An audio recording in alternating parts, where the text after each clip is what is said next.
All right, good evening, everyone. We're gonna go ahead and get started here on Tech Thursdays. This is going to be episode 119. We're going to be talking about GPU news, as well as some CPUs that have come out this week, brand new. This week is going to be very professional market centric or prosumer centric. A lot of the things that we've talked about we've covered previously, but now a lot of them are supposed to be launching this month. Threadripper is launched today. The Radeon AI Professional card is out today, and we're going to talk about some of the NVIDIA stuff. We're also going to talk about some speculation for the next generation of graphics cards. What are kind of the expectations going forward, and as well as motherboards, if people want to ask about motherboards, because I've noticed that a lot of people still keep asking me about motherboards. So we may talk about that later on in the stream. And then the last thing, if we still have time, we'll talk about games of 2025. We've kind of talked about games a lot in the last month because, to be honest, there hasn't really been a lot of like interesting hardware news to talk about. But yeah, we'll talk about some of the games that have come out recently, like Donkey Kong Bonanza, Wuchang, Fallen Feathers, some other games that are coming out in the second half of this year. We are now well into the second half of 2025. So for those of you that are new to the channel or new to this Tech Thursdays live stream, this show is dedicated to the PC DIY space. as well as PC gaming, as well as the computer hardware industry in general. And we kind of cover games because gaming is kind of a big thing that you use to benchmark hardware. So that's kind of why it's adjacent to the gaming market. But we're not like, I'm not doing anything like IGN or GameSpot or any of those type of channels that exclusively cover games. We're more focused on the computer hardware side of things and technology that's adjacent or relevant to that.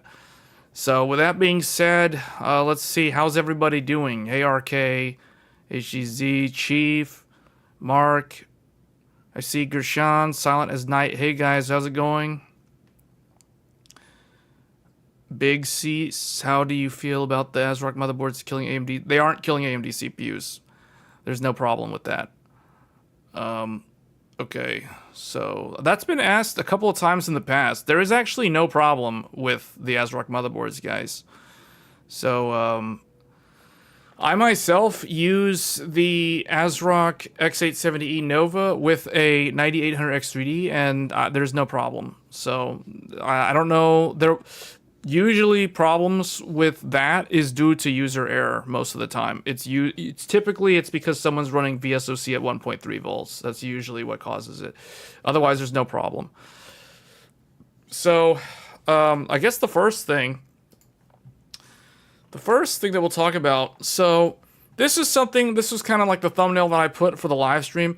So recently, the U.S. executive branch wanted to break up NVIDIA. I don't know how relevant this is, but, President Trump wanted to break up NVIDIA. He thought that they were like a monopoly or something. He completely misunderstood. He called Jensen the AI warlord. And the idea behind this, initially, at least from the president's point of view, was to create more competition in the AI space. But he has since detracted from this statement, and he's not actually going to try to do anything to NVIDIA because he realized that if NVIDIA is broken up, that would literally be the U.S. shooting themselves in the foot when it comes to the AI technology arms race against China. So I think it was a complete misunderstanding, and it's kind of old news now, I guess, but it was something that was interesting. I said, well, look, we'll break this guy up. Before I learned the facts here, I figured we could go in and we could sort of break them up a little bit, get them a little competition, and I found out it's not easy in that business. Yeah, it's not easy because this is a breakneck pace competition between NVIDIA and all the other framework-based ecosystems in the AI marketplace that's being built up right now.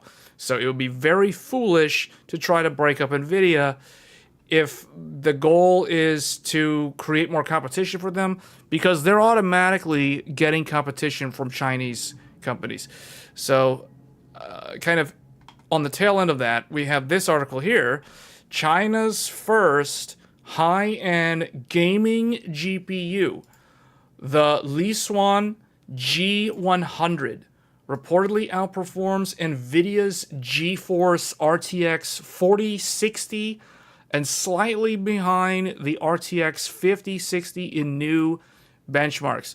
So this is the sort of thing where you go break up NVIDIA, and now you're going to have a problem you're creating a problem for them because there's already state-funded startups in mainland China that are rapidly growing, rapidly accelerating. So we've got this new GPU from a Chinese company that is outperforming an RTX 4060.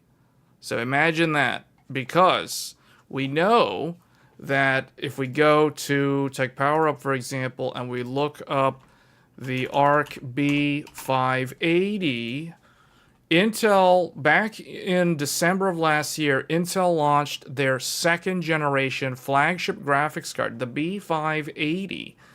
And how does this compare to a 4060? Oh, it is identical to a 4060 and a Radeon RX 7600 XT. So that means there is already a Chinese graphics card that is more powerful than Intel's fastest graphics card, as well as the RTX 4060. So you don't want to be breaking up one of America's most valuable. In fact, I think Nvidia right now is the most valuable company on the Nasdaq that's trading right now. And you break them up, and it's like, yeah, well, if in a U.S. only market, I can understand where President Trump is coming from, but you have to remember, and he realizes that now, that this is not like a U.S. versus U.S. type of competition. This is like a global type competition. So you don't want to try to like hinder your most powerful company when there's a lot of others that are breaking into the space. So it's nice to see this, though, because this means ultimately that the consumers will see cheaper graphics cards, like lower price points, because these companies like Li Swan is hungry for business. They are really rapidly trying to ramp up. So the problem is going to be the challenge for these other companies, as AMD is already well aware, is not just about beating NVIDIA on hardware. It's being at parity with NVIDIA on software. And that is the biggest challenge, because NVIDIA has built themselves this wide moat of software technology that it is very hard for competitors to try to lay siege to them, to their market. And that's why NVIDIA has maintained their dominance over companies like AMD in the graphics space basically for the last like 20 years. So, yeah, and probably more than 20 years now, more like 25 years. Although AMD acquired ATI 19 years ago, I believe, 18 years ago, something like that. So, it'll be interesting to see what happens over the next several years with these Chinese graphics cards. I think I almost want to quote Senator Palpatine from Star Wars Episode 1, The Phantom Menace. What did he say to Anakin? He said something like, we will watch your progress with great interest, or something like that. You know, like, okay, we will watch the Chinese graphics cards with great interest in the coming years. So, yeah, that'll be interesting to see how this plays out. Speaking of graphics cards, so for the next generation, I think we talked about this last time, but you guys remember we discussed the RTX 6090 and the upcoming AMD Radeon flagship graphics cards, and how both of those graphics cards will be faster than the 5090, but they're not coming out for a long time. So we're about 18 months or so away from the next generation of graphics cards. So, but what I have come to the conclusion is that the current AMD flagship, the RX 7900 XTX, AMD's successor to this graphics card, will need to be at least 90% faster than the 7900 XTX in order for it to keep pace with the accelerated rate of compute required for the AI market. This is kind of a requirement that it's rapidly driving all of these forces. So it's not just gaming. The gaming market is kind of stagnated. It is very clear to me that the hardware vendors, the hardware manufacturers like AMD and NVIDIA have pretty much gone all in on the AI space. It is no longer about catering to the gamers. It is all about the AI. This is especially true for NVIDIA, because NVIDIA is getting more and more pressure, as seen here, from foreign competitors, And they are aware of this, and Jensen had to go to Capitol Hill to voice his concerns and his opinion on this and where they see this going in the next 5 years. So NVIDIA is now tasked with taking up the mantle and being the trailblazer in driving the AI space forward. So they're kind of becoming the centerpiece or the mecca of the AI market, and they do not want to lose their advantage there. So they're all in on AI. So they're kind of like abandoning the gamers. And how this manifests in subtle ways.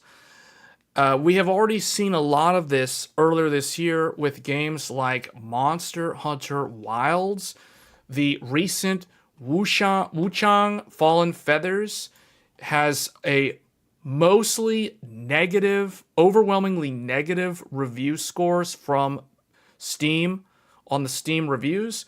It is all due to, here we go again, performance issues. So the developer deeply regrets and acknowledges the performance issues. Now, the thing is, the developers can't do much about this because the game, you're supposed to go into the game and you're supposed to turn on frame gen. If you're not running frame gen, you're going to get a terrible frame rate in this game unless you are like completely over spec on the hardware. And even then, if the hardware is appropriately sized, it's going to struggle at any resolution at 100% oversample. So I guess a lot of the gamers out there are complaining about you shouldn't have to use upscaling. You shouldn't have to use frame gen. These are technologies that are becoming more and more mainstream to required for the gaming. So and NVIDIA's going to continue that narrative because that's kind of what they have to do right now because their full attention is focused on the AI space.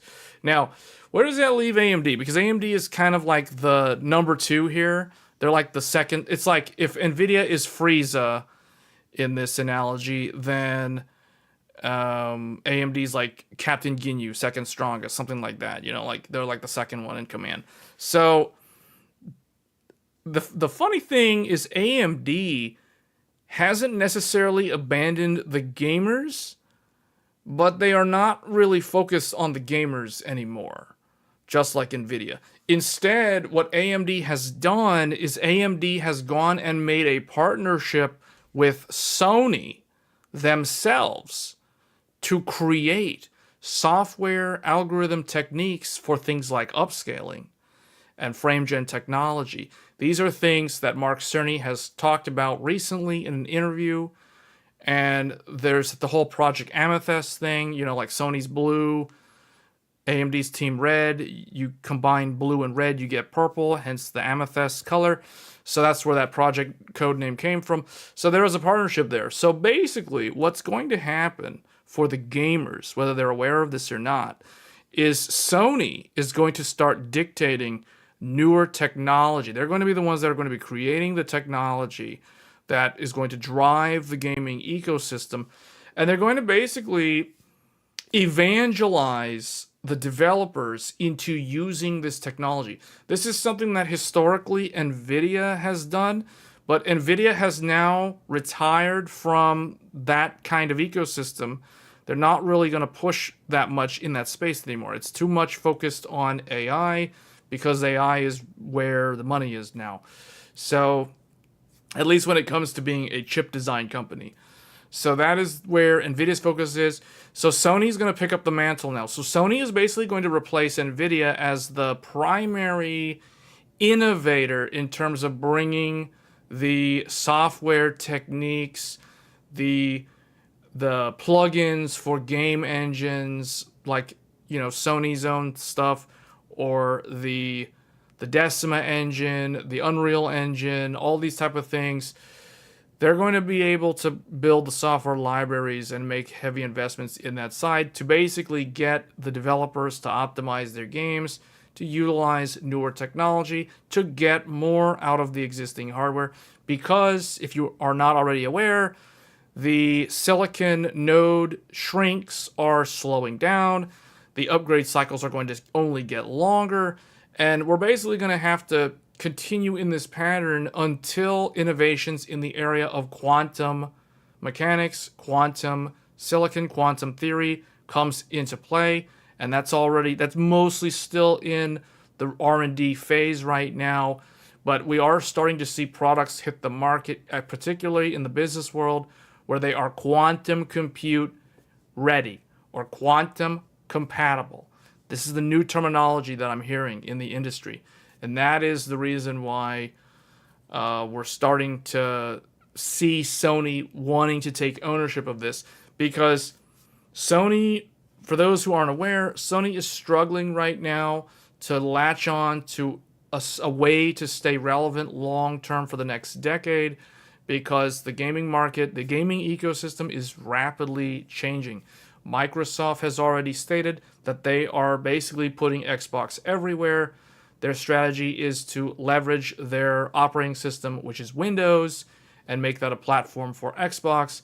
And then they're also partnering with other vendors that create hardware, like Asus, for example, with the ROG brand, and bring something like the ROG Xbox Ally and the Ally X to market later this year.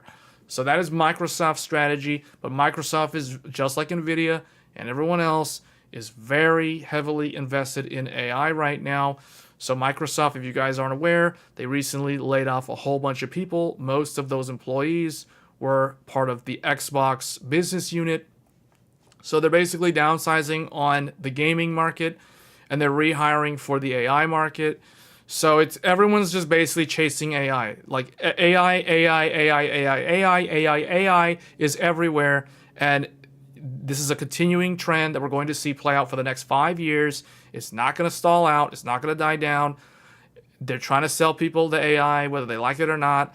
Basically, now all of these companies, they're tasked with sending their people out into the field to go and have lunch and dinner with the companies and basically talk to them about, what are you doing for AI?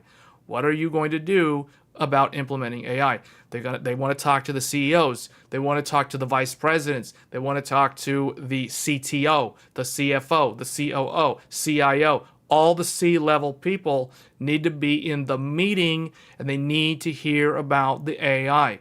They must listen to the gospel of AI. The book of AI is being written. I don't know who's writing it. Maybe Jensen's writing it. Maybe someone under him. Maybe it's a VP at OpenAI. Maybe it's Sam. Maybe it's Elon. I don't know. But rest assured, the book of AI is being written, and as we go, and it's going to be it. It's all AI. It's all AI. So Sony will be taking over from Nvidia in the gaming space. They're partnering with AMD. And where does that leave computer hardware? Because everyone who watches this channel is very into computer hardware, graphics cards, enthusiast class hardware, big hardware, Threadrippers, and that kind of thing. So the Radeon RX 7900 XTX currently is AMD's RDNA 3 flagship graphics card with 24 gigabytes of VRAM and 6,144 cores on a 384-bit bus. Now, with software innovation, with better technology, with a node shrink, with more transistor density, they can get more newer memory like GDDR7, for example, and they can get more memory bandwidth. They can put more shaders, more cores, everything, AI units, ray tracing units, all that stuff, and they can upgrade this thing by 50% hardware. But where they really need to innovate is the actual throughput in the frame rate, because the successor to this graphics card, in order for it to be a home run success, the next generation RDNA 5 or UDNA, as it's rumored to be called, the UDNA needs to be 90 to 100% faster than the 7900 XTX. At 90% faster, The successor will be a true next generation graphics card that is worthy of carrying on the torch in ushering in the 4K gaming era. It'll finally be here. Sony might market 8K gaming, whatever, PlayStation 6, whatever they plan to do, like 2 years from now or whatever. However, the reality is, in the PC space, the next generation RDNA graphics card, flagship graphics card, at minimum needs to be like 90% faster than the XTX. Then it will be ushering in the true next generation of gaming. At 90% faster than this card, people will no longer, as long as they have that type of card, people will no longer complain about Unreal Engine 5 games. People won't be complaining about poor optimization, because if there was a graphics card that was 90 to 100% faster than this graphics card, it would brute force its way through all this supposedly unoptimized mess, and no one will complain anymore. However, keep in mind that we're talking about a flagship graphics card, which is going to be a very expensive graphics card. It might be like $1,500 or more. So it's not going to be an easy to obtain graphics card. However, it would have specs like 32 gigs of VRAM and 384-bit bus or something along those lines, and it would be a true next-gen successor to the 700 XTX. And it will benefit from a lot of the technology that Sony is developing now. So the ecosystem for gaming is going to change slightly, and it won't be that visible to the average gamer at first glance. What's going to happen is there's going to be a division. The live service, mobile, easy to run, Genshin Impact style games, those type of games will continue to exist and maintain the lion's share of the market in terms of the revenue. Like all those repetitive games like Fortnite, the gacha games, the mobile games, all those things, they're going to maintain their position. The League of Legends, the esports games, all that stuff, it's going to maintain its position as like one part of the market. But then you'll have what I call the premium gaming market. This is where the tech enthusiasts who play games exist. These are games like Black Myth Wukong, games with very high visual fidelity, Death Stranding 2, games that look like next-gen games. They have high spec requirements. Final Fantasy 16 on PC, that's another example. Monster Hunter Wilds, that's another example. It requires exceptionally high-end hardware to experience the game the way the developers meant you to experience the game. So that is kind of like, it's slowly becoming a separate, like its own area of the gaming market. It's like the premium gaming market. You have like the live service, which includes like all the mobile stuff, like WoWa, Genshin, Valorant, League of Legends, all the repetitive games that people spend money on a monthly basis, whatever, buying character skins or characters or boosts or whatever. Like those type of games, that's going to like be one sector. It probably already is a sector.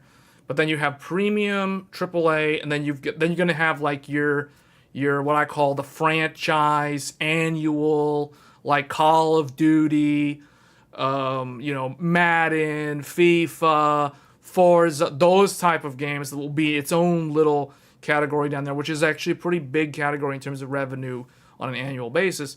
But that is where I see gaming going in the next several years. So Sony is trying to basically carve out a space for themselves, because the other two, like Nintendo, everybody knows Nintendo's stance. Nintendo is like the family-oriented. Nintendo isn't even... Here's the thing about Nintendo. Like, we talked about this when the Switch 2 launched, and we talked about this last week when we talked about Donkey Kong Bonanza. Nintendo is more like a Disney. Nintendo is more like Disney, if that makes sense. Like, they're like a entertainment franchise company. They're selling on a gaming experience. They sell you on the experience. Like, it's like if you go to Disney World, you know, like you're going on vacation at Disney World, Disneyland, whatever. So like last December, I went to Tokyo Disneyland in December. It was great. It was awesome. It was amazing. It was cold, but it was amazing. Nintendo has that kind of vibe. You know, like when you think of Nintendo, you think of their first party characters like Mario, Zelda, Link, Luigi, Bowser, Kirby, Yoshi, Samus, all their like franchises. You think this is the same thing as like Mickey Mouse, Donald Duck, Goofy? You know what I'm saying? Like Nintendo is that kind of vibe. Like it's people, Nintendo fans are similar to like Disney fans. Like it's that kind of thing. That meaning you're not going to take a Nintendo gamer who has their Switch 2 and they're going to play their first party games, they're going to play the third party games, and they're going to play on their PC, other games, whatever. You're not going to take that gamer and you're going to like convert them to being like an exclusive. You're not going to take a Nintendo person and convert them to being like a Steam Deck gamer. You know what I'm saying? It doesn't go that way. Like a Nintendo person is not going to go from Nintendo to Steam Deck. That's not how it works. It's just not that kind of thing. That's like trying to get someone who like uses a Mac for work and they drink cappuccino at a Starbucks. Trying to convince that person to like go use Linux and build a PC. It's not going to happen. Rarely, if ever, is that going to happen. It's a different type of persona. You know what I'm saying? So Nintendo has their own niche. Nintendo has established themselves as a long-term, powerful brand with brand recognition, with franchises. I mean, guys, there's movies. There's literal movies of Nintendo's IP. Like, there's literal movies. You know, like, where's the Uncharted movie? Where's the Infamous movie? You know, like, it's a different world. So Microsoft's approach is Xbox everywhere. Software ecosystem. We don't care. That's it. We're gonna go wide and we're just gonna expand. That's Microsoft's vision. Shower me with the latest tech. We're gonna be talking about the future stuff, expectations for next year later in the stream. So appreciate the super chat as always. So yeah, we're gonna talk about that, but let's finish this about the gaming market. So Sony is the only one right now who, long term, they don't have a place. Sony doesn't have a place as a hardware platform long term. When you think about it, Nintendo has their place. They've got their very strong IP. Sony has their strong IP. Sony has the Horizon franchise. Sony has Uncharted, Infamous. You know, they've got a lot, but they're not nearly as powerful. I mean, okay, Spider-Man, sort of. That's one that they do have. But they're not as iconic as Nintendo when you think about it. So Sony really needs to go the extra mile and figure out where do they belong in this new world that is being dominated by AI and franchises. Brands, franchises, and AI, that is the future. So Sony is making heavy investments in AI. Sony is making heavy investments in the software ecosystem for games, for game development. And that is the reason why they have partnered with AMD. So the next generation AMD Radeon graphics card, the true successor to the 7900 XTX, it'll act as a symbol. It is a symbolism of gaming.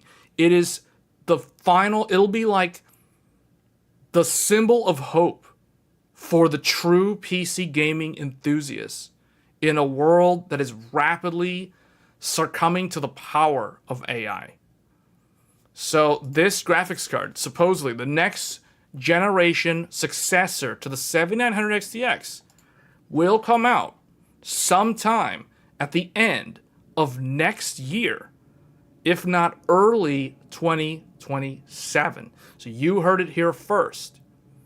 So that is how long it will take. The time frame has been set. The roadmap is known.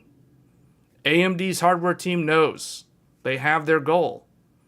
Now, the question that I have for them, will they be able to deliver a graphics card that is 90%, if not 100% faster than the 7900 XTX? Because that is truly what is needed to stand the test of time as ushering in the next generation of gaming and true 4K native with ray tracing enabled gaming. That is what is needed.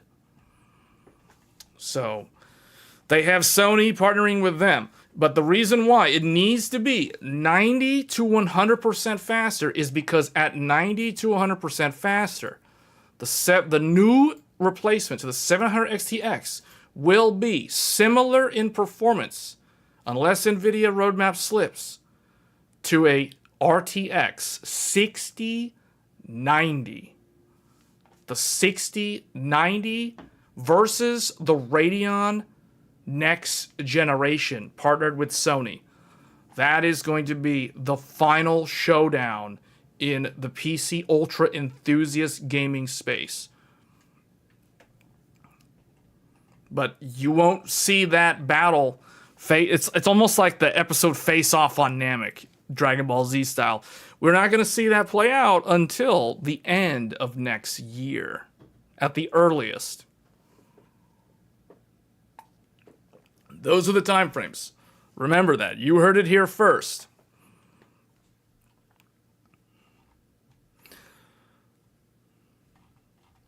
But that's what's required. And then they'll be able to do a cut down custom SoC for the PlayStation 6. Now, the thing that Sony needs to figure out is, what are they going to do about a handheld console? Because they have something called the PlayStation Portal today. It is a remote play. It's almost like local cloud gaming, where you play your PlayStation 5 games. Your game is hosted locally on a PlayStation 5, and you stream the game over Wi-Fi onto the PlayStation Portal. So it's kind of like a Nintendo Switch or a Steam Deck. However, it is not a native platform. You have to have an internet connection. You have to be able to access the PlayStation 5. It's not a separate handheld gaming device like the Steam Deck or the ROG Ally or the Xbox Ally or the Switch 2. It's not like that. So Sony, I know that Sony, at the upper levels of management within Sony, they are discussing plans of, what do we do? Do we make a successor to the PS Vita? Or do we just keep on going with cloud local streaming based solutions for handheld? Because it's like when Microsoft announced the partnership with ASUS with the ROG Xbox Ally and Xbox Ally X, that was a massive shock to Sony. It's like, oh, they're going to leverage ASUS to basically sell an Xbox branded handheld. Like, what are we going to do? Because Nintendo just launched the Switch 2. And now they've got all the hype. So everyone's going and getting Switch 2s. So what are we going to do? Like, what's the response? See, so that's the thing. So Sony has to come up with some kind of response. I mean, they can do nothing, but that's only going to further make them lose positioning in the gaming space, and they don't want to become like Sega. That's like the last thing that they want to happen, where they go away and all they do is make software like first-party games like Spider-Man and maybe Uncharted, and Horizon. It's like, oh, they lost all of they don't make any hardware. There's no such thing as PlayStation as an actual console anymore. They don't want to become like that, but they could end up going that way if they cannot navigate through these unknown waters right now. because of AI dominance.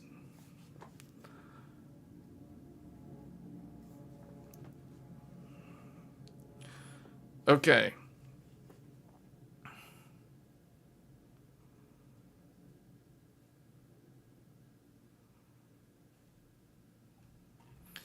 So we don't know what they're going to do with the handheld, but that is basically the main topic of discussion. The GPU of the future. Let's discuss some more stuff here. So, okay, Intel, a new article has come out. Intel plans to lay off up to a whopping 30% of its workforce. Intel is going to lay off supposedly 30%. That means cutting over 15,000 jobs, as the CEO declares that there won't be any more, as he quotes, blank checks. So I don't know what is going to happen, but they're not doing too good. They're having to do some massive restructuring. They got to do some massive restructuring. Intel is aggressively cutting its workforce, planning to shrink by more than 1/3 to combat operating losses and achieve financial stability. Intel's recent steps are towards achieving financial efficiency in order to boost shareholder value. So the shareholders are not happy. The shareholders are not happy. There's multiple reasons for this. Probably the most important reason is because Intel's no longer a blue chip stock. Can you spend some time and break down different DisplayPort specs 1.4, 2.1 versus HDMI 2.1 etc. and monitors? Would love your take. Yeah, we can talk about that. We can talk about DisplayPort and HDMI. In general, what I'll tell you is DisplayPort is superior to HDMI. It has always been superior to HDMI. And we'll go over that a little bit. But yeah. Currently, the latest generation graphics cards all support the latest spec of DisplayPort, though. But yeah, we'll go over the differences. The differences mainly are the bandwidth. It's typically the amount of bandwidth that the port allows or supports. But what you also need to keep in mind is if you actually want to benefit from the higher spec, like for example 2.1, you need to have, not only do you need to have a graphics card that supports 2.1, you have to have a monitor that supports 2.1, and then on top of those two things, here's the thing that a lot of people forget. You also have to have a cable. The cable has to support 2.1. You can't just take your random old 10-year-old DisplayPort cable and plug it in to your brand new monitor and your brand new graphics card and expect it to work. Because I can tell you, it won't work. Because the cable doesn't have the electrical tolerance capable of supporting the higher bandwidth. There's going to be too much signal loss, something called attenuation, parasitic losses that happen on the older cable. So you will not be able to, like, okay, the sort of problems that you'll see that are a sign that it's a cable problem, monitor flickering. Monitor flickering when trying to enable the maximum refresh rate at the maximum monitor and HDR and all that stuff. If you get monitor flickering, that typically means the cable is not good enough to handle the signal. Because here's the thing. You lower the resolution and all of a sudden no more flickering. Well, that indicates that it is a cable problem. So you need all three things to support the spec. You need the cable, and typically if you buy a monitor that is of a certain spec, like let's say you buy a brand new monitor that's 2.1, capable for DisplayPort, in the box, it will include a DisplayPort cable that supports 2.1. And the thing that you'll notice is that the cable is very, very short. So oftentimes what I see people running into where they create problems for themselves is they'll buy a brand new monitor. They'll buy, they'll buy like an HDR, 4K, 240 hertz, 2.1, whatever. They'll unbox it. They'll put it on their desk, or worse, they'll mount it on their wall. And then they go and they pull out the cable in the box. But the cable is too short to reach their computer from where their monitor sits. So they're like, oh, I don't need to use this cable. I'll just use my old cable. That's mistake number one. They go and they use their old cable, then they get monitor flickering or random blanking, or maybe it works sometimes when there's nothing happening on the screen. They go and watch a YouTube video and the video's flickering, the monitor's flickering, or they go and they play a game with a high frame rate and they go and start the monitor's flickering. That's because they're using a cable that's not supporting 2.1. That's typically what that is. But yeah, we'll go over the actual specs in a little bit here. So Intel is in big trouble. Intel, the shareholders are not happy. The primary reason, the first thing that made the shareholders unhappy was when Intel stopped paying dividends, which means that they got, first the excuse was, oh, the pandemic. Then there was no excuse after that, because it was like, hey, you guys stopped dividends and it's like 2023. Like, what's going on here? You know, like 2023 is not the pandemic. So that wasn't a good excuse. Then they're like, oh, well, we're not going to pay our dividends because we need to reinvest into building out the facilities in the US. And then the shareholders were like, well, I don't buy that because President Biden gave you all this public tax dollar money to do that. So why are you not paying dividends? And they're like, well, okay, then they didn't have anything to say, but they still stopped paying dividends. So when Intel stopped paying dividends, all the banks, all the financial analysts literally like downgraded them so hard that it looked so bad. That was like the big strike one against Pat Gelsinger. Under his leadership, they stopped paying dividends to their shareholders. So that was like strike one.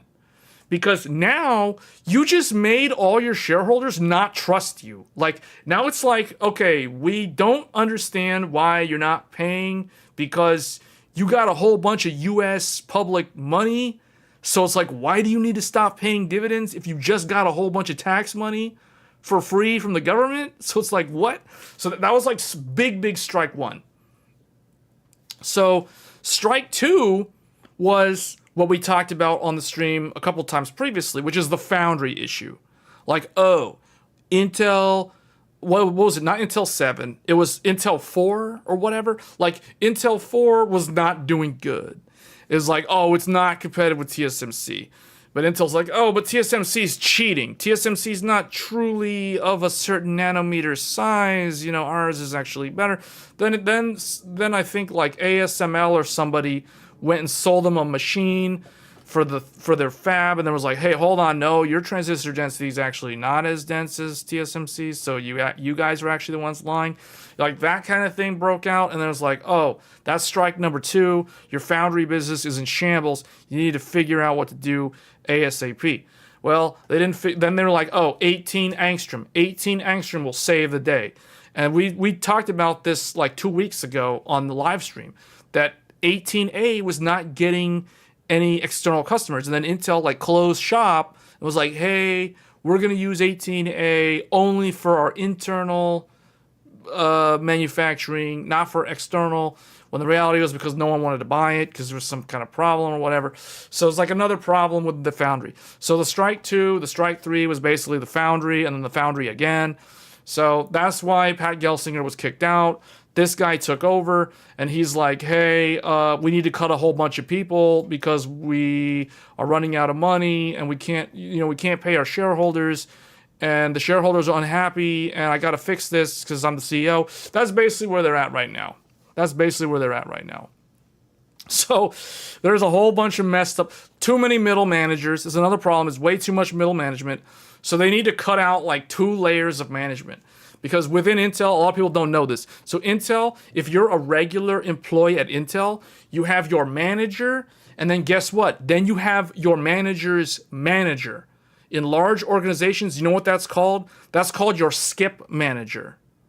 Your skip manager, meaning if you want to complain about your manager, or if depending on what the complaint is, right? Like, you can also there's HR for a lot of things, but like in a company like Intel, you've got the manager. Then you have the skip manager, then you have the first level director, then you have the senior director, then you have the VP, then you have the SVP, then you have the EVP, then you have like your C-level guy.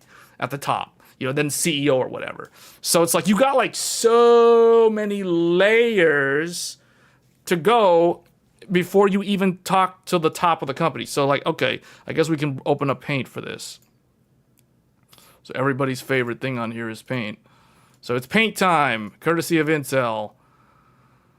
You got all the thick layers. Yeah, Intel's got all the layers. Why is my Paint thing not sized correctly? There we go. Okay, so you've got... Whoops.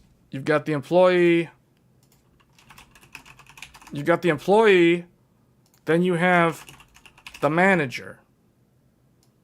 Then you have the skip manager. Then you have the director. Then you have...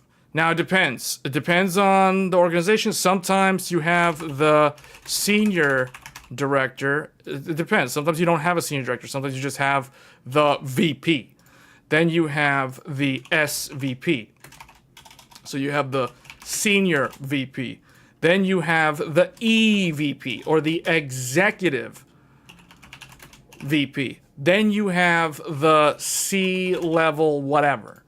So think about this. Look how many layers this is. 1, 2, 3, 4, 5, 6, 7.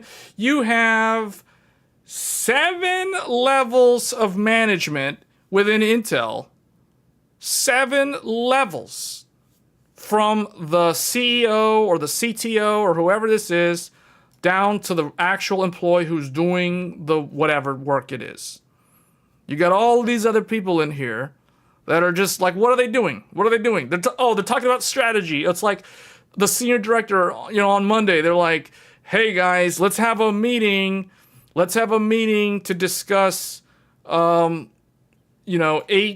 angstrom is in a bad shape. We're not going to sell to external customers anymore. So we're going to do internal, like, let's have a meeting. Okay.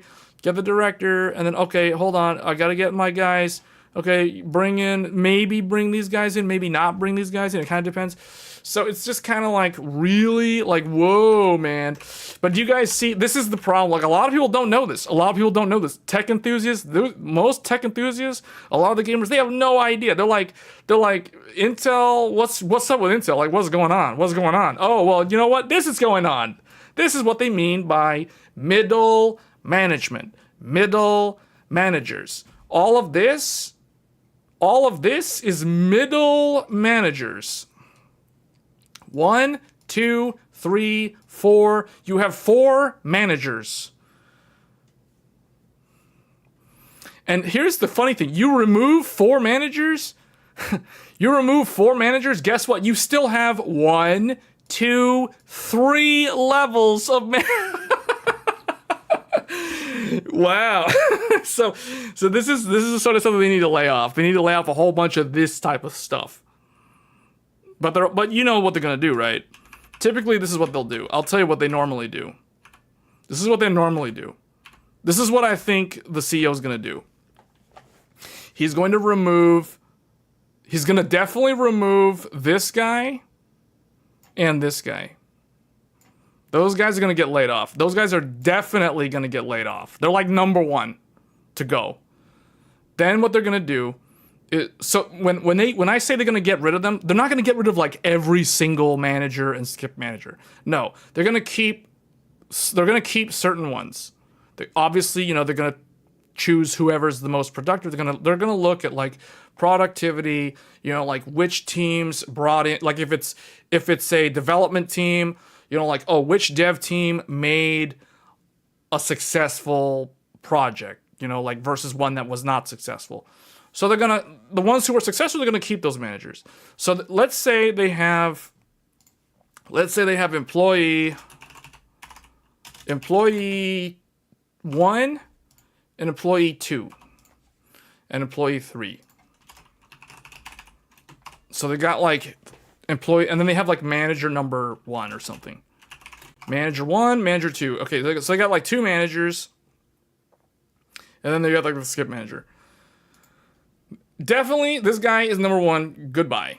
Like, goodbye. This other manager, because, you know, like, skip managers have managers reporting to them. See, you have a manager reporting to another manager. But this guy, his employees are all managers. So he has manager number 1, manager number 2, manager number 3. Well, guess what? This guy, he's gone. This guy underneath him is also gone. And then another one who's underneath him as well is also gone. So they're going to keep, like, manager number 1, because let's say manager number 1 is really good. So they keep him. But they get rid of these two. So you know what happens? This guy gets promoted to, like, skip whatever. Or maybe they just don't have that layer anymore for a while. And then they also cut, like, this guy. That guy gets let go. So they're going to cut off, like, you know, certain employees are going to get let go. Managers are going to get let go. They're probably going to let go, like, one of these directors. Like, this guy needs to go too. Because, you know, you've been here for, like, 15 years or whatever. You know, you're not needed anymore. You know, thank you for your time. Obviously, if they're at director level, they're going to get, like, a really good package. They're going to be, like, you know, the golden parachutes, as they say. Like, okay, goodbye. You know, you already were getting a whole bunch of stock every year, whatever, so you're out of here. So they're fine, whatever. So then they're going to probably do something similar where up here, they don't just, like, fire people in a layoff. What they do is they transition them out of the company. So, like, let's say they've got the EVP of, like, Intel Arc Celestial, the next generation graphics card. So let's say this guy, they want to cut this guy out. Because he's like, I'm focusing on the gamers. And, you know, like, this guy down here is like, I want to focus on AI. I don't want to work on the gamers stuff. I want to work on AI. That's my developmental goal as a leader. So you know what they're going to do? This guy, EVP, you want to help gamers? You need to leave in, like, 6 months. You either leave in 6 months or you're going to get fired. That's what they do. So these guys are probably... So this guy will basically be like, okay, fine, I'll be out of here in, like, 3 months. Like, give me 1 quarter, whatever. So that's how they get rid of, like, the top level. The upper layers. But, you know, these dudes right here, like, skip manager, goodbye. Manager number 2, goodbye. This guy, you're pretty good. You know, you can stick around, whatever. That's typically how they do it. Because they got to lay off 15,000 people. So they're not just going to randomly, like, bombard holes in the company. No, they have to figure out, like, where's the promising technology at and which teams are covering those. And we need to reallocate to those teams. So they might actually, like, open up a position, like, they get rid of this person, but then, like, 4 months later or whatever, they go and hire another person. There's a hope opening for the Celestial team, blah blah blah, whatever. You know, so that's how it works. That's typically how the layoff cycle works for Intel. And the skin off the private banking system of unreported product values circulating from Seoul into sales. What does it have to do with the layoff? This private banking system based on... I don't know wait. I don't know if that's related to just explaining how the layoffs work. Well, anyway, this is how it's done, for those that didn't know. So there's going to be a lot of this happening at Intel real soon, if not already.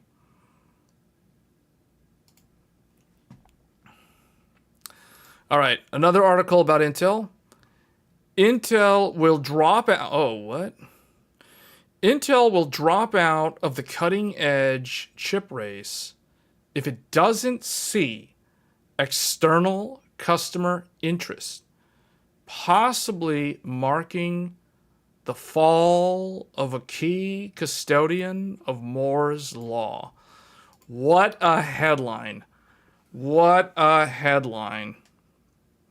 That's crazy.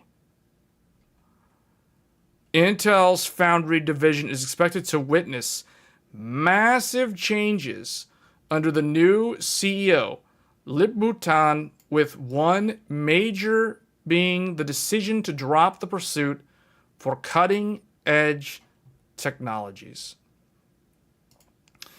Intel CEO is expected to take drastic steps to lead the business back to glory, even if it requires abandoning IFS. Man, okay, that is going to be an expensive battle. That's going to be a terribly long lawsuit. They're going to have to go to court on having to split IFS or get approval to sell it off, because they accepted a whole bunch of U.S. government money on the promise that they would build out those foundries.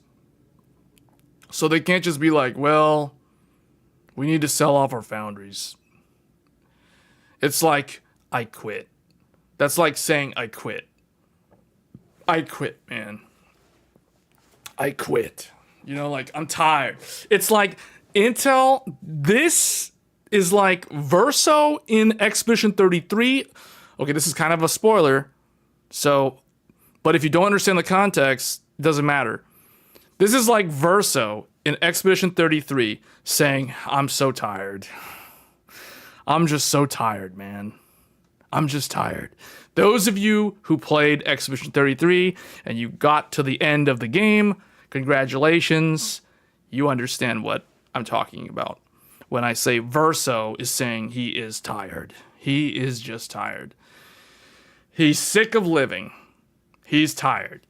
So it's like Intel wanting to get rid of IFS is like, they're just tired, man. I'm tired. They're not allowed. They're not allowed to quit. It's like the government is basically Mael from Exorcist. Like, you can't just go. You can't quit. You're not allowed to die. You're not allowed to leave. Like, that's not how it works. So, you know, it's that kind of dynamic that we got going here with the IFS. IFS can't go away. And like Mike is saying, IF is more valuable than the design production. I don't know about that, but I will agree with you in the sense that there are far less foundries in existence compared to chip design companies. So I agree with you on that basis. It is valuable in the sense that it is rare. It is very, very rare to have a foundry can be seen as very valuable because there are so few of them and there are so many more chip design companies out there. There are a lot of chip design companies that we don't even talk about on a regular basis on this channel. Everyone watching this channel, every time we say chip design company, everyone immediately thinks of NVIDIA, AMD, and Intel, when in fact there are like so many more out there. There's Samsung, there's Apple, there's a bunch of networking giant companies that have their own silicon, like Cisco. Cisco has their own chip design arm, you know, and their competitors have their own chip design farm. Texas Instruments is another huge one. IBM. There's so many chip design companies. So, I mean, Apple, you know, like there's a bunch. There's a bunch. Snapdragon, you know, like all the ARM people. There's like a whole bunch that we never talk about. But when it comes to foundry, the people who build the chips, there's so few of them. You can literally count them on one hand. You can literally count them on one hand.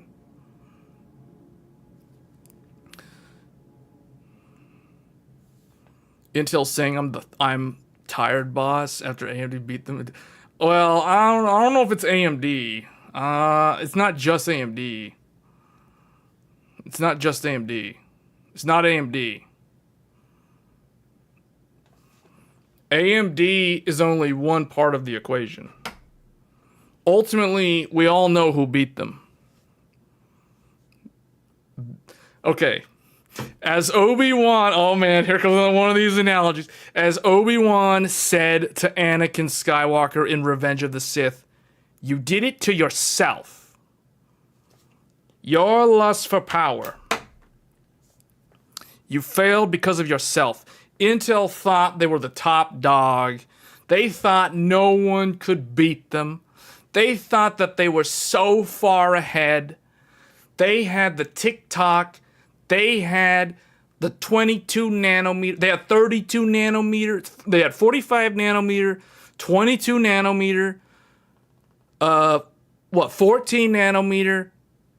Or no, let's go back in time. 45 nanometer, 32 nanometer, 22 nanometer, 14 nanometer, and then something happened. 14 nanometer, 14 nanometer plus, 14 nanometer plus plus, 14 nanometer plus plus plus, 14 nanometer plus plus plus plus plus. Something happened. Meanwhile, what truly got to them in the end was TSMC went around and built up all the strong relationships with the other companies, the other chip design companies, like AMD and Apple. And that is what ultimately was a double whammy for Intel. They fell behind, and then they started struggling, and then their competitors got out of divorce court, and then Apple divorced them. So it's like, okay, see, it's like Intel, okay. Intel was in a marriage. Intel was in a marriage. Oh, here we go. Here we go. Man, here we go. I don't know how we started talking about Intel so much, but we're just talking about Intel. Oh, boy. All right, I got to clean this paint up a little bit. Hold on. We got to get rid of all these VPs and EVPs and SVPs and C-levels and employees. Got to get rid of all the people that are going to get laid off. Okay, so in here, Intel was in a marriage. Intel and Apple. Intel and Apple. Oh, AMD was in a marriage too.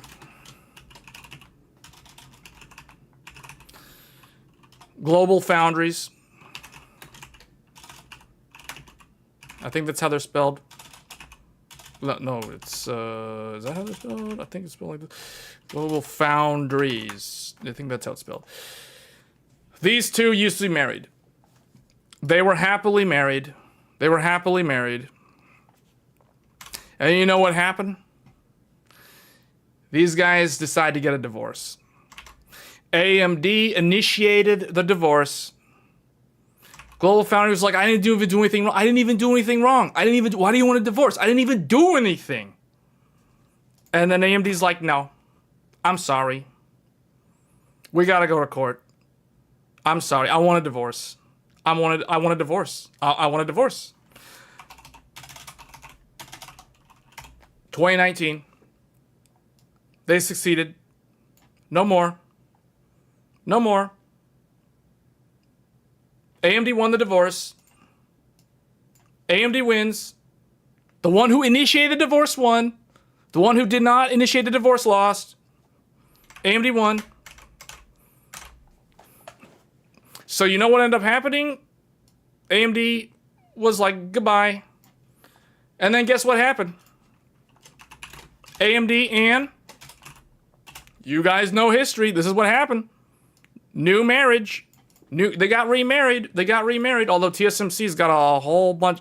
Like, TSMC's married to, like, so many people. It's ridiculous. Anyway, AMD and TSMC got married.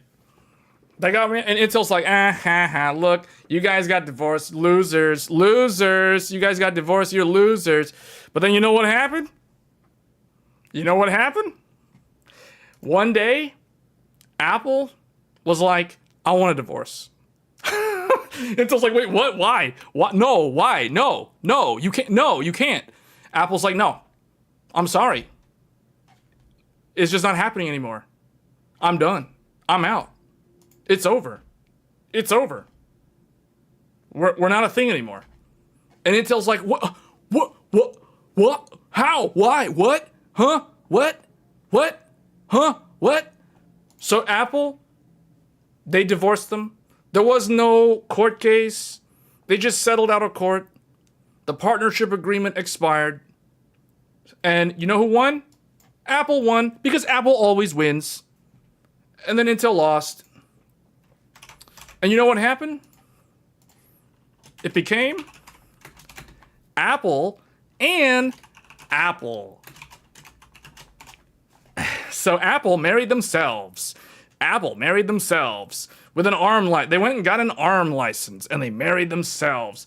And they lived happily ever after, and their stock price, Apple's stock price, started doing like that. Because Apple knows what they're doing. As much as people on this channel don't like or don't care for Apple, Apple has good leadership. Apple knows what they're doing. They have goals, they have strategic objectives in life, and they know where they want to be, and they fulfill those goals, they succeed. So that is why they are successful, as much as people here may or may not like Apple. So Intel's no longer with Apple anymore. So that was like, okay, we don't need them, I guess. It's like, we'll be fine. So you know what happened, though? All these other people, Intel and Amazon, Intel and Google, Intel and etc. Like, the list goes on and on. All of these people were like, we need to like research ways to get away from this company. We need to like do our own thing, or we need to, like reinvent the wheel because we don't like the CapEx business model with Intel anymore. There's got to be a way to reinvent the wheel. There's got to be a way to reduce annual, quarterly, whatever expenses and bring the cost down for the CFO, like that's how we get promoted. So that's what ended up happening at Amazon and Google and Microsoft and all the boys. All the boys were like, man, we don't need this thing anymore. Like, get this thing out of here. Now, they didn't completely get rid of Intel, but the footprint in their data centers of Intel is rapidly shrinking. Rapidly shrinking. So their footprint, the Xeon footprint is getting smaller and smaller and smaller as more ARM-based solutions start taking off. At the same time, the marriage between AMD and TSMC is so powerful. Milan, Genoa, and Turin, the children of AMD and TSMC, are so strong. These minions are so powerful and so menacing and so dangerous to Intel that they literally changed the rules of the game. They changed the rule. Like, what did I tell you? AMD, here's the thing. AMD has been locked in mortal combat against NVIDIA for decades. They have been locked in a war. And NVIDIA plays the game in a way where if NVIDIA is going to lose, if they know they can't outright win, they change the rules of the game. It's like, that's not how you declare first place, because you're not taking into account this new technology that we just so happen to invent. So now you have to regrade the entire thing. Oh, and look, we're performing so good with this new technology. So AMD took they took a playbook, or they took a play right out of NVIDIA's playbook against Intel in the data center. Because they're like, if we can't win against Intel in volume, in outright manufacturing and price parity, we're just going to change the rules of the game. So, okay, so you guys, so servers are traditionally licensed based on socket. It's per socket. But what if you don't need to buy 2 socket based systems? A dual socket based server. What if you only need 1 server? Why don't we just price it differently? Why don't we, or licensed priced, licensed, okay, wait, hold on. Under AMD's new purchasing method, you pay per core. You no longer pay per socket. You're not licensing per socket. So if you only need one socket because you need to hit a certain core count, like, why do you need to spend so much money? This is where AMD kind of changed the rules of the game, because it used to be that you need to pay per socket, and you would usually go dual socket. So for example, let's say I am Google and I need a youtube.com video server. I need a server to handle the multicast video traffic from all the people trying to watch Tech Thursdays, episode 119. So let's say I need, and okay, let's just say for argument's sake, we need, like, let's say we need like 46 cores. It doesn't matter. I'm just making up some random number.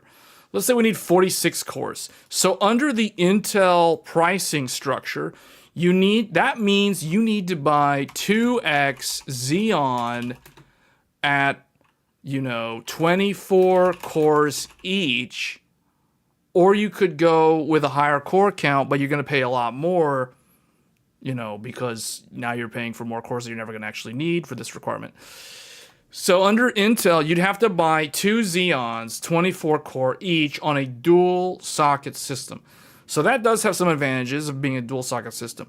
But under AMD, it's like, oh, you can buy one EPYC with 48 cores. Or actually, they don't even do that. You would just get like a 64 core. It's like, okay, you're overpaying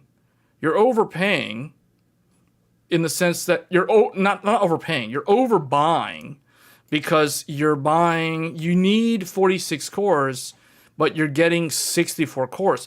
But the problem for Intel was in the beginning, and this is what allowed AMD to eat up a lot of the market share.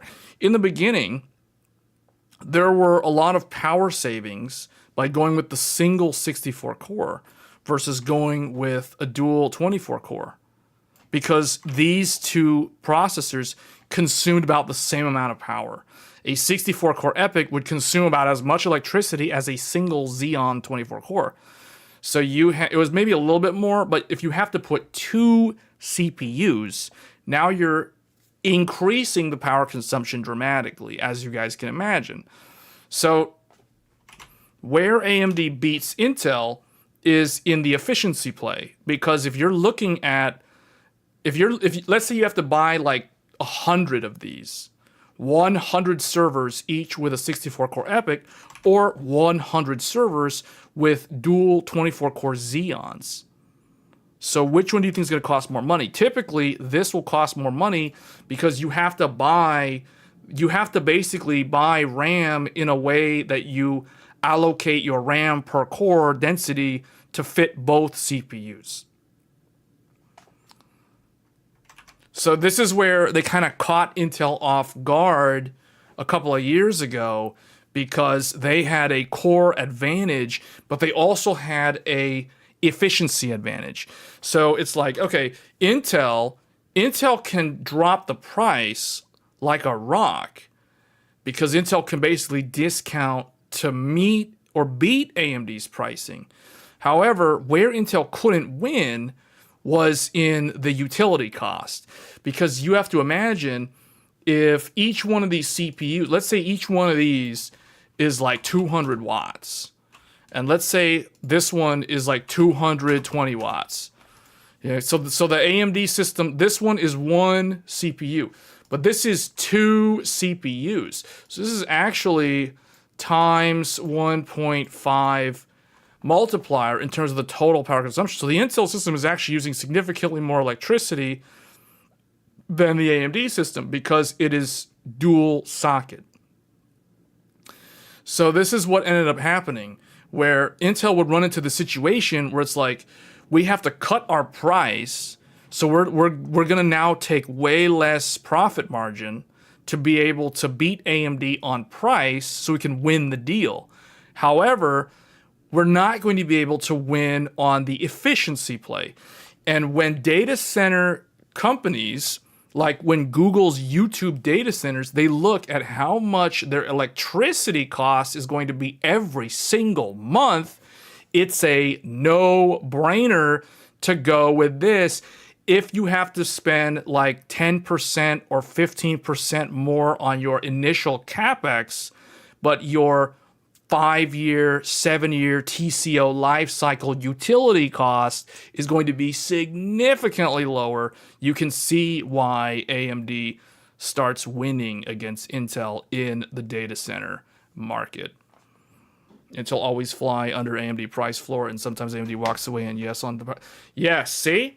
Exactly. So Intel, but you guys understand now why Intel is in financial trouble. Because in order to compete with AMD, they had to drop the price way down. So they're selling more CPUs than AMD at less price, less dollars per CPU. So they're making less profit than AMD per CPU sold. And they're having to sell more, which means they also have to manufacture more, which isn't necessarily a problem for Intel because Intel was vertically integrated with their manufacturing capability. So this is where it has become a real challenge because they fell behind in one area. AMD changed the rules of how you purchase. You don't have to buy based on socket. You can buy based on core. So if you need a small 32 core, 24 core, whatever, you know, you're not going to have to spend so much money anymore.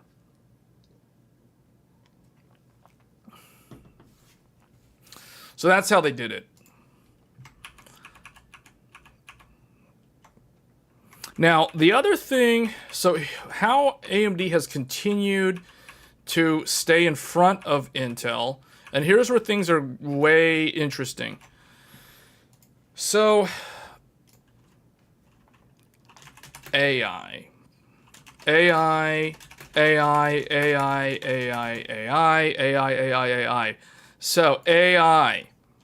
AI compute servers. So, AI compute servers. The reference architecture that I see a lot now in the field is AMD EPYC plus NVIDIA Blackwell GPUs.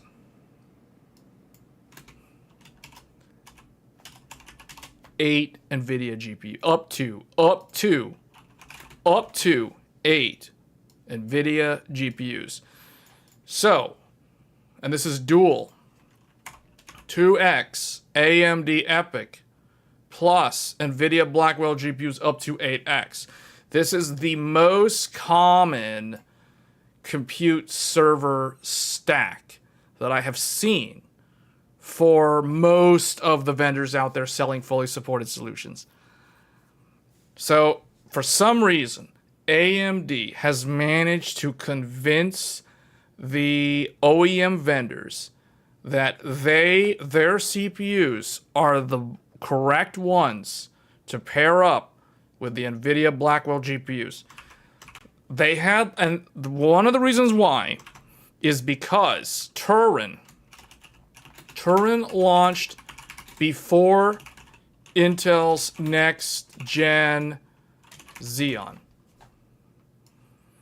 Because I think the Intel thing was on Intel 4 or something. Maybe it was Intel 18A. I don't know exactly. I forget which one.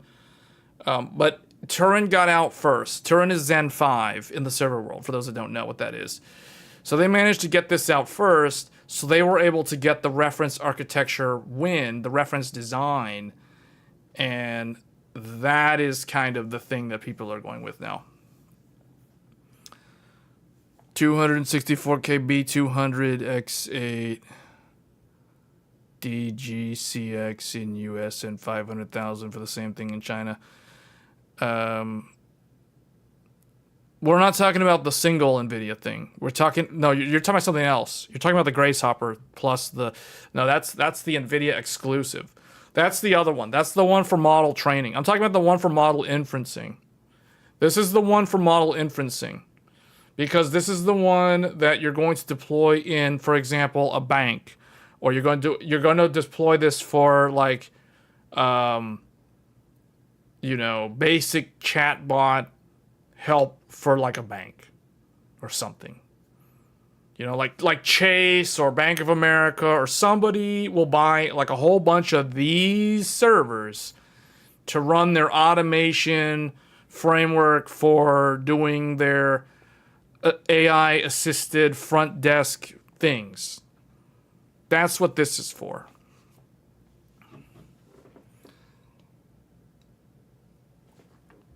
So that's the compute servers. Now, I'm pretty sure there is an Intel equivalent for this. I have not seen one yet. But, I mean, it's kind of like, okay, those of you who are the tech enthusiasts, you guys are familiar with Threadripper. Well, today, or actually it was yesterday, but today, Threadripper launched. So now in the workstation market, we have Threadripper Pro 9000 WX. Threadripper Pro 9000 WX for the workstation market. Remember, you have servers, which is basically the Epic stuff. You have workstation, which is Threadripper Pro. And then you have HEDT, also known as high-end desktop. High-end desktop. This is Threadripper 9000. And then you have mainstream, which is Ryzen. So this is the hierarchy. Epic in the realm of the gods, known as the servers. These are like the Valor in Lord of the Rings. Then you have the things that are underneath the Valor. So this would be like, I guess these things are like the Maiar. These are like the Maiar, I guess. And then you have everyone else, like the elves, the dwarves, the humans, all the regular things down here. So that is the hierarchy. You load the whole stock market into DGX spatial, and by playing everything, you hit the jackpot on setting the narrative slightly ahead in time. Oh, that's what that is? Oh, okay, you're talking about high-frequency trading. Wait, do you have to use DGX for that? Can't you just use... Why can't you use this for that?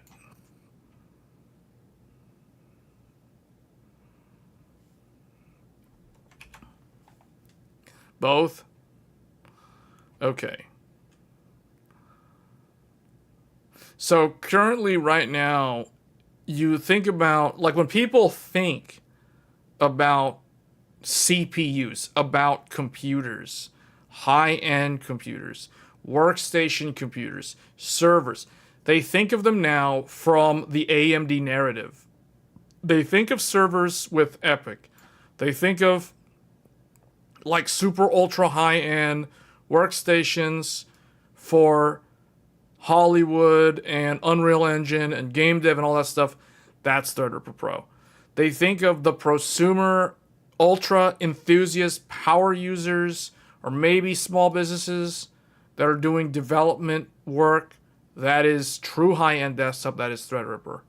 And then they think of everyone else, including the gaming enthusiasts and the PC DIY person. That falls into the mainstream category.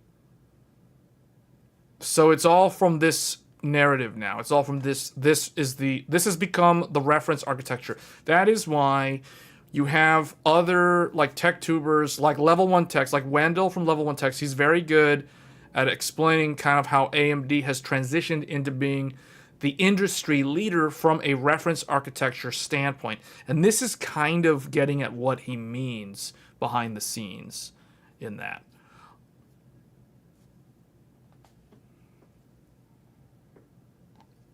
No, it's still mainstream. 9950X is still mainstream. Because the mainstream CPUs are limited in PCIe bandwidth. That's the main, and memory channel bandwidth.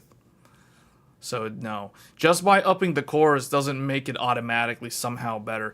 It's the upper end of mainstream is what it is, but it is still guys, like the 9950X. Think of it this way: the 9950X is like Aragorn from Lord of the Rings. 9950X is Aragorn. The 9600X is like Sam, or like Merry or Pippin or something. You know what I'm saying? But neither one of them, like Aragorn or Sam or whatever, they're not going to be able to match like Gandalf. Gandalf is up here. It's like a different level. You know what I'm saying? It's a different being.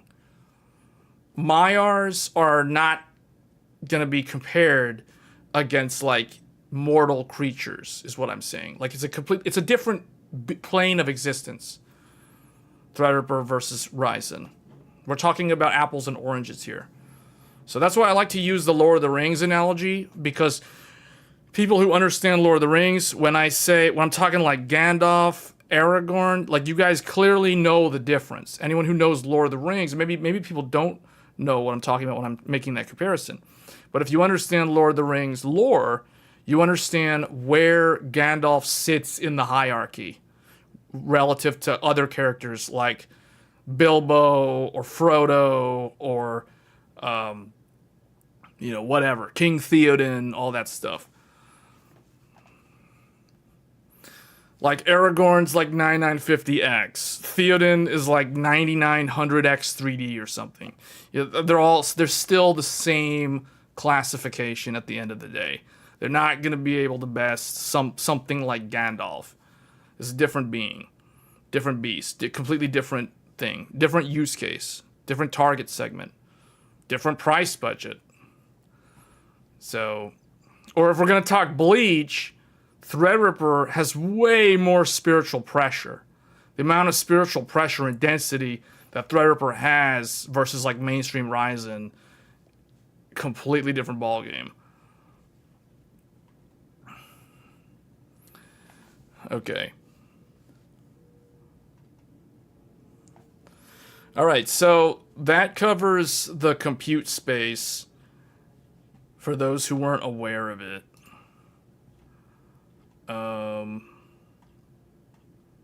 But yeah, this is a big deal because going back to Intel, it kind of like went off the rails here. But it says here, if we are unable to secure a significant external customer and meet important customer milestones for Intel 14A, we face the prospect that we will not be economical to develop, or it will not be economical to develop and manufacture Intel 14A and successor leading edge nodes on a go-forward basis. In such event, we may pause or discontinue our pursuit of Intel 14A and successor nodes and various of our manufacturing expansion projects. This is a very serious deal because this, to me, is a sign that somehow this, I don't know how else to say this, but this kind of makes it look as though, because Intel is kind of like, Intel used to be one of the crown jewels of the USA. Like, if Intel was strong, the US was strong. If Intel was weak, the US became weak. So, if Intel's foundry business fails to exist in the next 5 years, 10 years, whatever, it is kind of a sign of impending weakness almost, because it shows that for some reason, Intel's best and smartest were not able to manage to keep up with the demands of the semiconductor physics, is what it looks like, if they're unable to do that. Whereas their competitors like TSMC is somehow able to do it. Like they're somehow able to defy the odds and push on ahead. It shows decay. Yeah, it shows decay. And that's another way to put it. It shows decay. Like if Intel can't do it, it's like I don't know. I know it's very, very hard. But here's the thing. If TSMC is somehow able to do it, why can't Intel do it? Like what is the problem? What's going on? At the end of the day, all these semiconductor manufacturing companies are using the same technology from ASML. But this is a sign that these type of companies, these once stronghold companies of the Western market, are starting to show signs of decay, like Mark is indicating. Intel was never a GDP contributor, only a taker. Was that true in the 1980s? In the 1970s, 70s, 80s, 90s? I don't think so. Once upon a time, Intel was one of the best. You're talking about the last 10 years or so. Intel has a much longer history than that.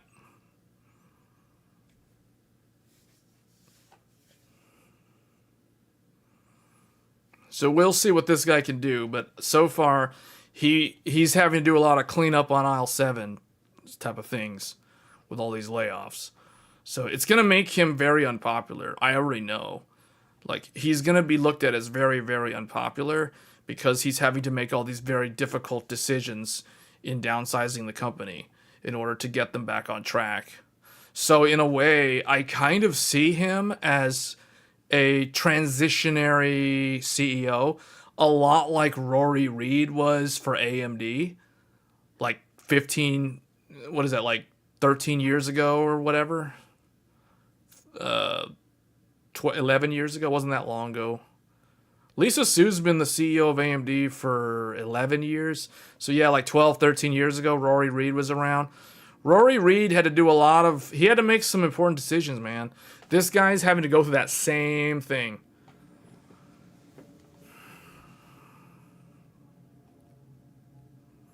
Beginning 2001-ish and deteriorating late 2000s. USA doesn't want China anywhere near TSMC.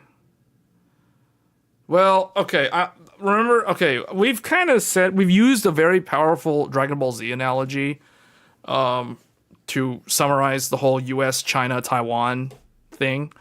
And Dragon Ball Z is surprisingly good, guys, at visualizing a lot of these real-world analogies. It's striking how good Dragon Ball Z is at this type of stuff. But if I'm going to give you guys the analogy for the US, China, and Taiwan, this is what I'll say. Basically, think of China as Majin Buu from Dragon Ball Z, for those of you that have watched Dragon Ball Z. So if China is Majin Buu, you can think of TSMC as either Gotenks or Gohan or even maybe not Piccolo, but any of the characters in Dragon Ball Z that have very high power level that Majin Buu eventually absorbs. And you guys know what happens in Dragon Ball Z when Majin Buu absorbs Gohan, absorbs Gotenks. He becomes the most powerful being in the universe. So, likewise, in the world of economics, in the world of GDP. Now, I currently don't know what Taiwan's GDP is, but I know it's pretty high for how small that country is. But here's the thing. If China absorbs Taiwan, just like Majin Buu absorbs Gotenks in Dragon Ball Z, China will go in an instant to the #1 spot in the world's GDP. They will instantly become the most powerful the most powerful country because they absorb Taiwan. They automatically include Taiwan as their power level. Just like Majin Buu when he absorbed Gotenks. They gain the full power. And they're the only ones that are entitled at least in their historical viewpoint, of absorbing Taiwan. That meaning China is the only one, they're the only country that can take on the role of Majin Buu in this scenario because of the historical ties.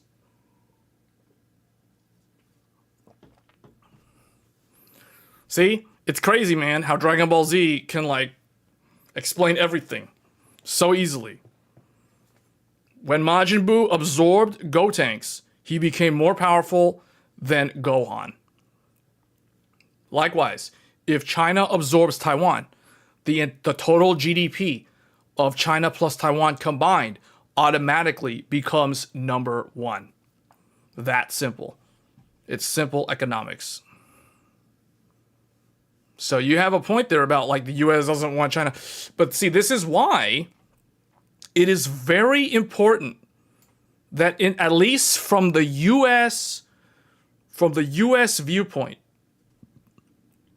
it is very important for Intel to not drop out of the fight and keep on going, because the US knows that they have too much economic interest relying on TSMC, and it is a delicate balance there, because that's literally like Gotenks just waiting to get absorbed by Majin Buu.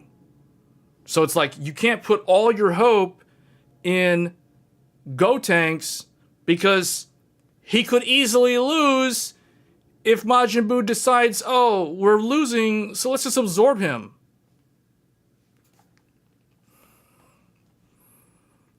It's that kind of dynamic.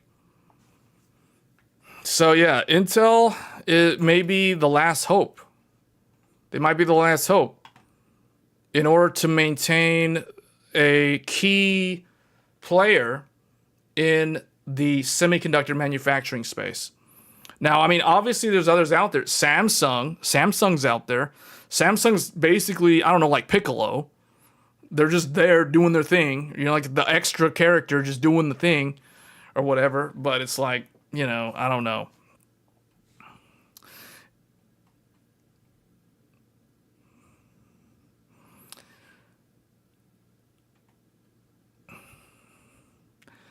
Global Foundries is still around, but they're just not competitive on the world stage.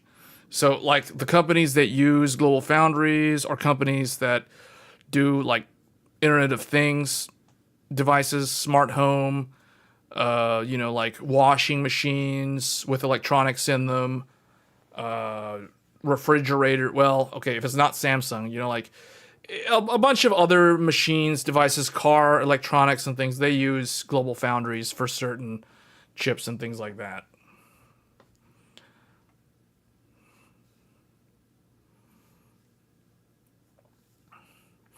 Yeah, that was the backup plan.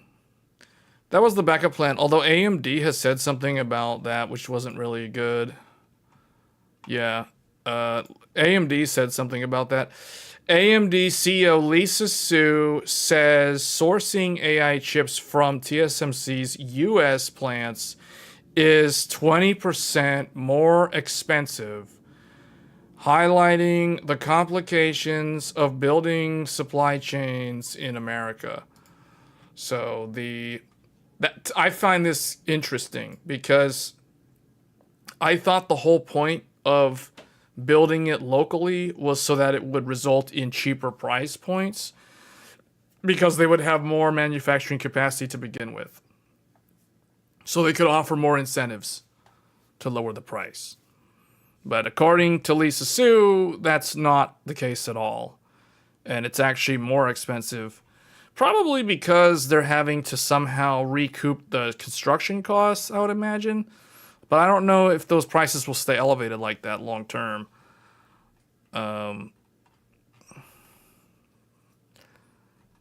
yeah, the problem is, remember though, if TSMC gets absorbed into China, it counts to China's GDP.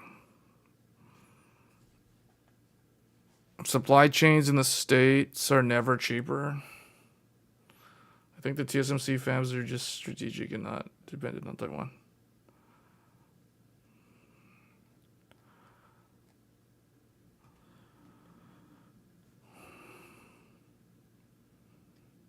Yeah, there's a bunch of random devices that the other nodes are using or used for.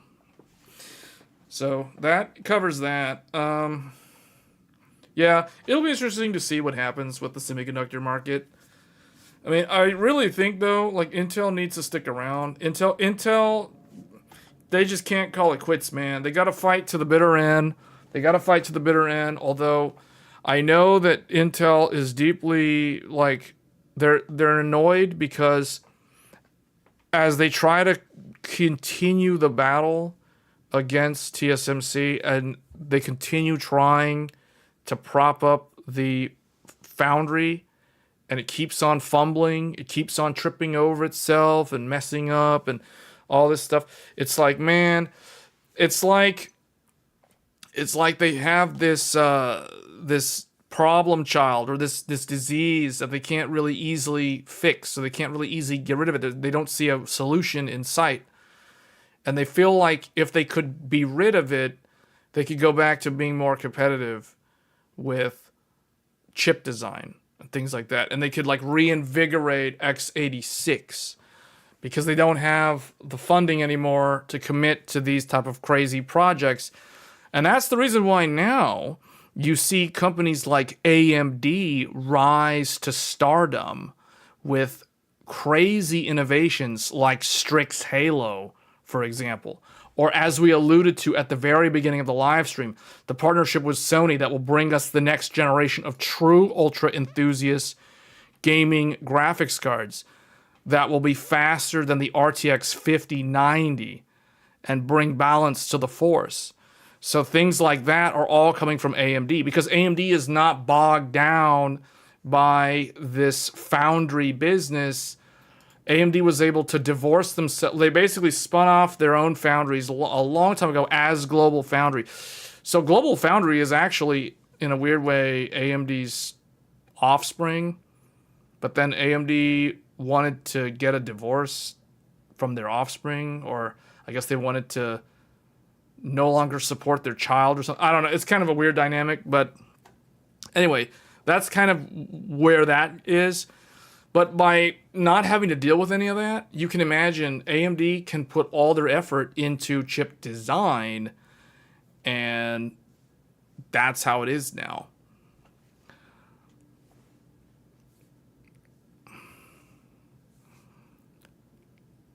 Okay, I don't know. The chat's talking about some weird, like, manufacturing stuff. Anyway, okay, so I think that covers up all those things. Is this a gaming one? Hold on, what is this? In other news, Xbox is going to port more games to the PlayStation 5 and the Nintendo Switch 2, as Microsoft analyst says we're way beyond players jumping platforms for exclusive games. So that's just another article talking about their strategy about Xbox everywhere and how they're doing that. So who said this? So it says here, according to a data firm, Alina Analytics, Forza Horizon 5 has become the best-selling game on PlayStation 5 in 2025 so far, and that kind of sales success is exactly what Xbox needs right now, even if it has to come from other platforms. So people who buy a hardware system these days are doing it because of the ecosystem, because of their friends list. You're not going to get people to transition consoles because of exclusives anymore. We're way beyond that point. People are entrenched into their systems, and bringing the content to them is the only way to win. And that is what everyone is doing, except for Nintendo. They tend to do their own thing. Again, this alludes to what I was saying at the beginning of the live stream when I was saying how you don't want to think of Nintendo as a traditional console game, you know, like a competitor against Sony and Microsoft. They haven't been doing that. They are definitely more of a Disney and a Netflix and that kind of thing. Like they have their own studios. They have their own kind of they basically have established their strong brand recognition globally, and that's the reason why I like to make the comparison to Disney as a franchise, because Nintendo is known for their franchises, their characters, their first-party games. That's what people think of when they think of Nintendo. They don't just think of the Switch 2. They think of the actual games, the classics, like Mario 64, Mario Kart, Odyssey, all these type of things, the Zelda games. That's what they think of. They don't think of like, oh, the Switch 2. No, they don't care about that. I mean, they have that, but it's like that's not what it's about.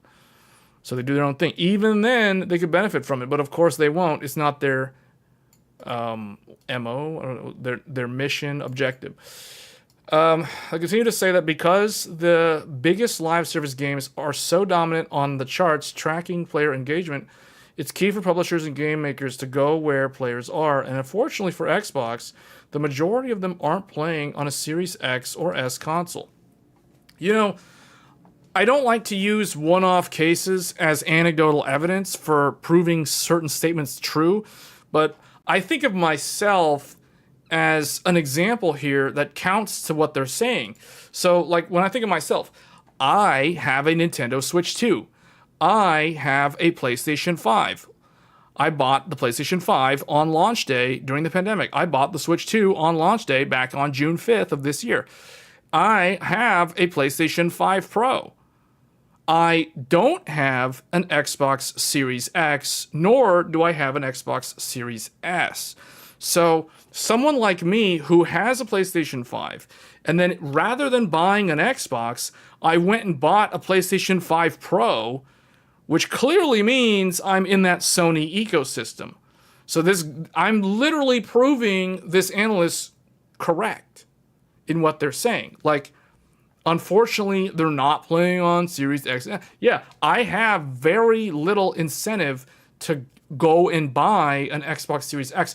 The only reason why I would think of getting a Series X is so that I can use backwards compatibility mode to play my original Xbox games. I mean, I don't have any Xbox 360 games. I don't have any Xbox One games. I only have a handful of Xbox original. I think I have about like 24 Xbox original games with the actual DVD disc. That's my Xbox collection. Like, I don't have Game Pass. I don't use Xbox on PC. I think the only game that I've played on Xbox on PC is Halo Infinite. That was like the most recent one. So I'm not in the Xbox ecosystem, at least not yet. But I've been with PlayStation for a long time. I've been with Nintendo since the Nintendo Wii U. So I have a Wii U, a Switch, and a Switch 2. So that's my Nintendo history.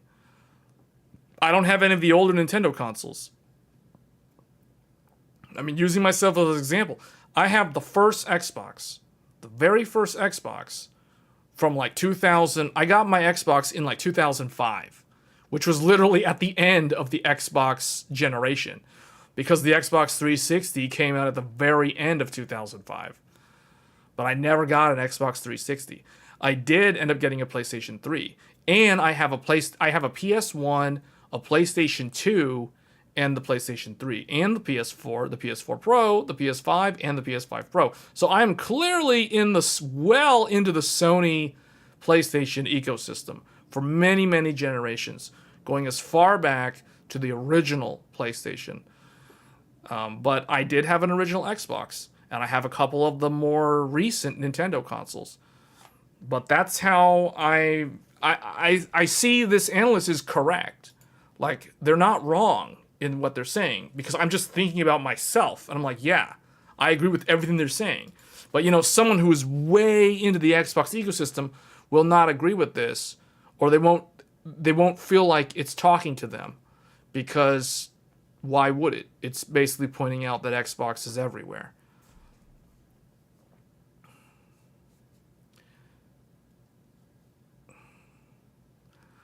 Okay.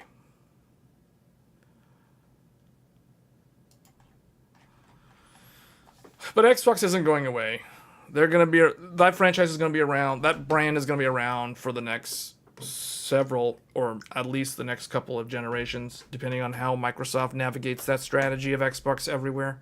I mean, it's Microsoft, guys. They literally have Windows. They can exert more control in integrating Xbox into the Windows system. Okay. We already talked about the China GPU. And we've already talked about the Wuchang thing. Yeah, this game, I'll just say one thing. We streamed this yesterday. This game is very hard to run. If you're trying to run the game at 100% resolution scale. It's just as challenging as Black Myth Wukong, while for some reason not looking as good as Black Myth Wukong. So I think that's the reason why it's getting a lot of negative reviews on Steam. But it's an okay game. Like, my initial impression of this game, after playing like 5 hours of it, it's like a 7 out of 10. I don't think this game's going to win any awards. It's not going to be on any Game of the Year list, unlike Black Myth Wukong last year. Strictly comparing this to Black Myth Wukong, because everyone wants to make that comparison, I can tell you, as someone who has played both games, although I haven't played as much of this game compared to that game, this game is not as good as Black Myth Wukong. It's an okay, average, Souls-like, single-player game. It's not terrible. It's not amazing. It doesn't do anything. I think the only thing that it does that feels somewhat original is if you die enough times, you build up this madness meter that causes the game to spawn an NPC copy of yourself. Basically, think of it like a Mimic Tier from Elden Ring spawning on where you dropped all of your runes or souls or whatever it's called in this game, your currency that you lose when you die. And if you want that stuff back, you have to kill your doppelganger. If you can't win against your doppelganger, you literally lose all of your souls. So I think that is one of the things that they do that's kind of somewhat original. But other than that, the game is kind of an average Souls-like game. It's nothing groundbreaking. It's very hard to run. It requires a very, very high-end graphics card. The CPU requirements are not that high for this. You can get away with like a Zen 3 CPU from the pandemic and it'll be fine. But yeah, it's... Do I recommend this? Probably not, to be honest. Even if you're a Souls fan, I don't really recommend this. Unless you're someone who like really, really likes the Souls genre and you like really punishing games. If you're someone who enjoyed the first Berserker Kazan, you'll probably like this. But I feel like if you're someone who really likes parry mechanics in games like first Berserker, you will not enjoy this as much as Berserker. I think Berserker is probably the better game. Berserker feels like the more polished game. It feels like a higher quality game compared to Wuchang. But Wuchang is okay. It's an okay game. This doesn't feel like it's above a 7 in my mind. Like, I would rate Berserker, and you guys know me, I'm someone who did not really like first Berserker. But comparing this game to Berserker, I would say Berserker is the better game. Even though I didn't enjoy Berserker. In fact, I enjoyed this game a little bit more than Berserker, but I'm objective enough to see that Berserker is a more polished game than Wuchang. Wuchang, for some reason, it feels kind of floaty. I don't like the stamina regeneration. I feel like you run out of stamina constantly in this game, and it's super annoying. And if you play further into the game, you'll know exactly what I'm talking about when you get to a certain boss that has a whole bunch of ads that spawn constantly throughout the fight. And you're constantly having to like waste stamina dodging a bunch of random pesky ads in the fight, while trying to also avoid the boss and kill the boss. Like, yeah, it becomes, let's put it this way. This game is tedious in a way that is not fun. And that is what makes this game a 7. That plus the floaty, weird combat that does not feel anywhere near as solid as Neo or the From Software games. It's not even close. Like even Wukong had way more solid like response in the combat than this game. This game feels like Dark Souls 2. Wukong feels like Sekiro in terms of like how tight the control system is. So yeah, this is definitely like a 7 out of 10 at best. But if you like these type of games, I mean, you can try it. I wish they had a demo, to be honest. I really, really wish that they had a demo, a free to download demo for this game, because I don't know if I'll finish this game, guys. Like, and I've played too much of it to refund it on Steam. So, and I was thinking about refunding it like earlier today. Like this morning, I was thinking about Wuchang, and I was like, man, I'd rather play Monster Hunter or even Night Rain this weekend than this. So, but I played like 4.5 hours, so I can't refund it. So anyway, I'll probably never finish this game, to be honest. Like, because this weekend we'll be doing more Monster Hunter Wilds content, and then depending on Dark Drift Knight is gone, he's no longer available as an Everdark Sovereign in Night Rain. So now, maybe that's a blessing for Wuchang, because I'm not looking forward to fighting Gaping Jaw with randoms. So maybe I will play Wuchang and avoid Night Rain for that reason. But yeah, once we finish like all the Monster Hunter Wilds Festival content, all that stuff, there is so much going on in Monster Hunter right now. It is crazy good. It is so fun. Monster Hunter is where it's at right now. At least this weekend, Monster Hunter is where it's at. And then next week, Genshin Impact, guys. Yes, Gacha is coming back with a vengeance. So, for me personally, there's not a whole lot of time to dedicate to this game, this Wuchang game. So it came out at a bad time, because it's getting wedged between a festival in Monster Hunter and the Everdark Sovereigns and the Genshin Impact Summer event. So it's like, if this game came out, well, I don't know, because next month, August, we have Metal Gear Solid and some other games. So it's like, I don't know if there was a good window of opportunity for this game. But it just feels like this game, I don't know. If it was better, I probably would like to play it more. But it's just, I don't know. Like, as more of these type of games come out, I feel like I have to become more critical and more like, I have to pick and choose more carefully now with these Souls type games. I can't just randomly, another Souls game. I see Souls game. I buy the game. I don't think. I'm starting to have to think more critically of these type of games before just getting them. You rate Lies of P very, very low. See, I like Lies of P. But Lies of P... Oh man, Lies of P. Oh boy. All right, hold on. Okay. Hold on. Let me make sure. Have we covered all the I see people talking about like motherboards and stuff. We'll talk about motherboards in a second, but I want to do one thing here to close out this gaming discussion, since we are talking about these Souls-like games. So, okay. Let's do this. So, out of all the I got to go through my Souls-likes. So, Lords of the Fallen is like the best one. That's my favorite one. Lords of the Fallen is like the best. The best Souls-like I've ever played. It gets that vibe of world exploration, character progression, vague storytelling.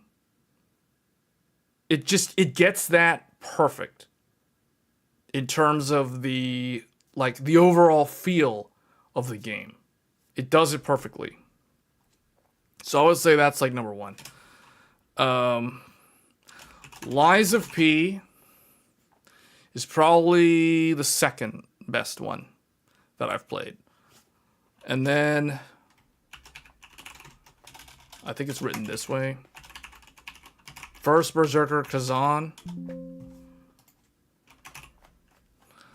is probably number 3, and then Wuchang Fallen Feathers is down here.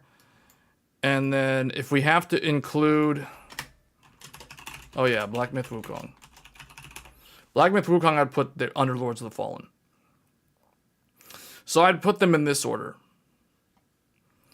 Now, if we want to include the Koei Tecmo games from Team Ninja, that's where things get really, really crazy for me, because it's weird. Like, I'd probably put Neo 2 up here. Neo 2, Lords of the Fallen, Black Myth Wukong, and then after Black Myth Wukong, where would I put Wolong Fallen Dynasty? That's the question. I'd probably put Wolong. Wolong Fallen Dynasty is probably like under Lies of P. Maybe it could be above Lies of P. I don't know. That I played a lot of Wolong. Wolong was the weird game because it was basically Team Ninja's attempt at trying to make a Sekiro style game where you have the parry mechanic, but it was over the top, like way overdone pairing. The crazy thing about this was that it had PvP. Wolong is the only Team Ninja Souls-like that had PvP. You could literally invade someone while they were struggling and just gank them. You know, like that was Wolong. Wolong had PvP, man. Wolong was like hardcore. This game was super hardcore. Neo 2, this was like co-op only. This was co-op with PvP. PvP in Lords of the Fallen was hilarious because like you could invade someone. You could be like level 1 and you could invade someone that was like level 300 and then you would literally just die to one hit because they didn't have any concept of level scaling. And I don't know if the developers ever fixed that. Because I remember I invaded some guy. I was level like 150. I invaded a dude that was like level 10. I killed him in one hit. And then I made a second character and I was like level 40. And I invaded someone that was like level 500 or something. And I couldn't kill him because he had way too much HP and defense. And then I would literally die in like 1 or 2 hits. So the PvP in Lords of the Fallen was so jank terrible. Wolong was so stupid to watch because PvP in Wolong was literally like watching 2 people constantly parry each other like for 15 minutes. It was stupid. So yeah, the PvP in those games were like nothing. It was like terrible. Wukong, that's a single player game. Lies of P single player game. I kind of think this is the order, guys. Oh, yeah, Stranger of Paradise. Oh, yeah. Stranger of Paradise. Final Fantasy Origin. Yeah, that game's real good. I put that one right under Lords of the Fallen. It's good. I enjoyed that better than Black Myth Wukong. Mainly because the dialogue in this game was off the wall, insane, crazy. So, yeah, man. Surprisingly, yeah, that game was super good. Also, I love the job system in that game.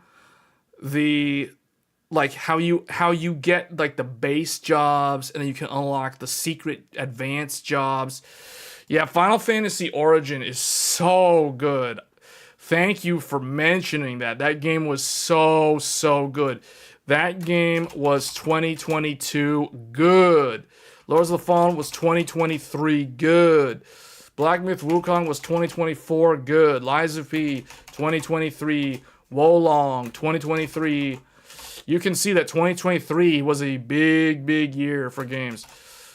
Kazan this year, Wuchang this year. So you can see that the Souls-likes that have come out this year are not as good as the ones that have come out in previous years. Neo 2 is pandemic era, 2020 on PS4. So yeah, the older games seem to be doing better, man. Like, okay, and if we're going to include, so you're mentioning From Software games.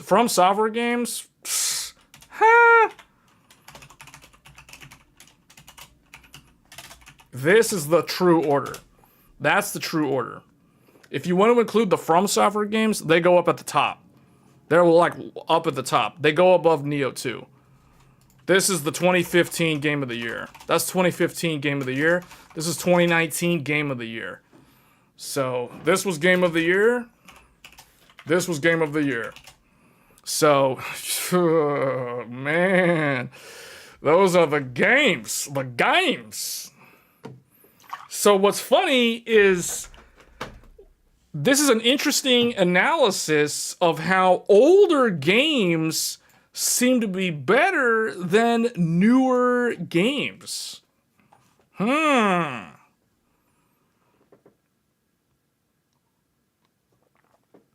Interesting.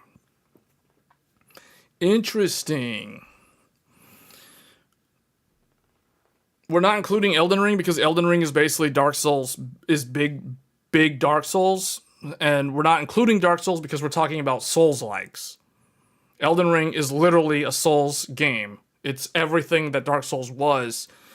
So for those that don't know, Elden Ring represents the game that Miyazaki always wanted to make, but he couldn't make it due to technology limitations of the mid-2000s. A lot of people don't know this, but Elden Ring is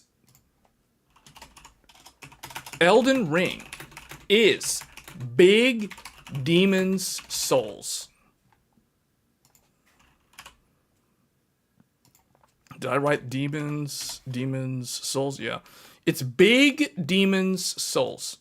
Because I don't know if it's Miyazaki or if it's the From Software team that he worked with. But if you have played a lot of these type of games, you will recognize that they follow a fundamental structure in designing the games. So let's talk about Demon's Souls. Demon's Souls. Elden Ring was a 2022 game. 2022 Elden Ring is Big Demon's Souls 2009. Demon's Souls on PlayStation 3. So during this time, remember, 2009 was when it came out, but the game actually was developed in like 2006, 2007, 2008. During that time, the PlayStation 3 was a dev kit in the early days because it wasn't even on the market until the very end of 2006. So the limitations of the hardware prevented a game like Elden Ring from being realized during the PS3's lifespan. So he could never make that game. But if you look at these two games, they are fundamentally the same exact game. Elden Ring is Demon's Souls. Why? Because they follow the same design principles. Demon's Souls operates on how many different worlds? You travel to 5 worlds with 3 levels each. Kingdom of Boletaria. I don't know if I'm spelling that correctly. Boletaria. Someone's gonna have to correct that spelling for me. Kingdom of Boletaria. That was like what everyone calls World 1 in Demon's Souls. Then there was Stone Fang Tunnel, also known as World 2, the second explorable region. Then there was the creepy atmospheric Tower of Latria. I'll never forget the Tower of Latria. It's ingrained into my mind as a gamer. The first time going there, it was such a surreal experience. The Tower of Latria. Then there was Shrine of Storms. The Shrine of Storms. The skeletons that roll toward you. The Shrine of Storms. And finally, the Valley of Defilement. Defilement? Is that how you spell? Defilement. The Valley of Defilement. everyone's favorite world, the world with the poison swamp. The classic, the original poison swamp, specifically level 2, so 5-2 in the Valley of Defilement. So this is the structure that they use. Notice how it's 5 unique areas. So when we look at Elden Ring operates on the exact same design. The only difference is that the areas are continuous and they are wide. They're very wide, large, spread out areas. So the first area, the Kingdom of Boletaria, has a different name in Elden Ring. It is known as, I think, Limgrave.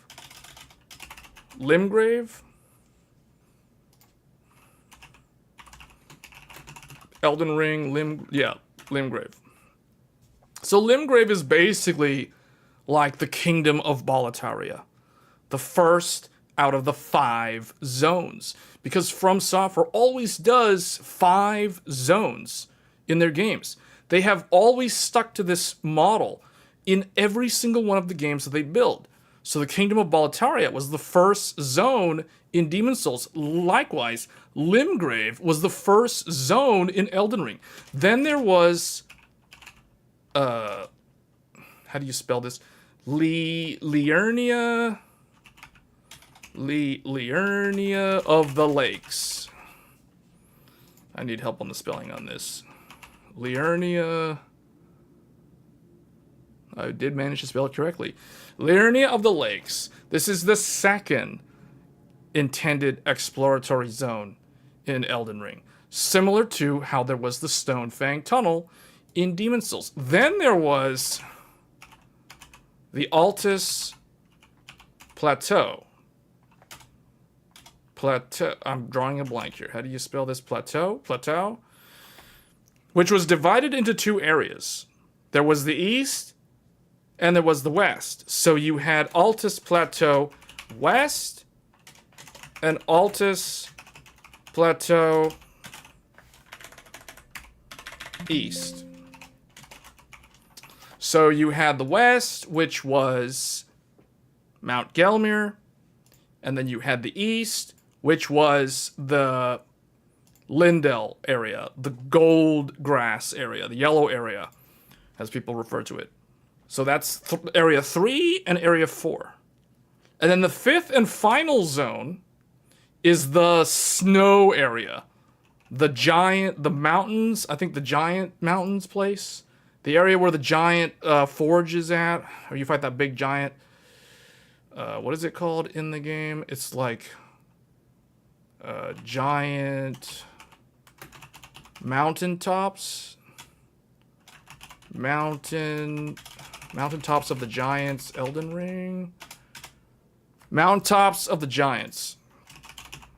Mountaintops of the Giants is the 5th and final large area. So you can see that From Software, I guess I should put the actual names. Mount Gelmir is this one. That's where Rykart is and the Volcano Manor. And then you have Lendell, I think was the name of that place. Lendell, Elden. It's spelled with an E-Y-N-D. Okay, E. So you have 5 zones. 5 zones. 5 zones. So you can see when Miyazaki said that Elden Ring was the game that he always wanted to make, but he couldn't do it back then because of the limitations of technology. So they had to make a small, confined, linear type game with branching shortcut paths and those sort of things. So there you have it. So that is why Elden Ring and Demon's Souls are basically the same game, just told in different world design. You have linear world design and you have open world design. So that is why I've always thought that Elden Ring is what I call big Demon's Souls or big Dark Souls. Dark Souls is exactly the same. You can break Dark Souls down into 5 major regions. Every single Dark Souls game is like this.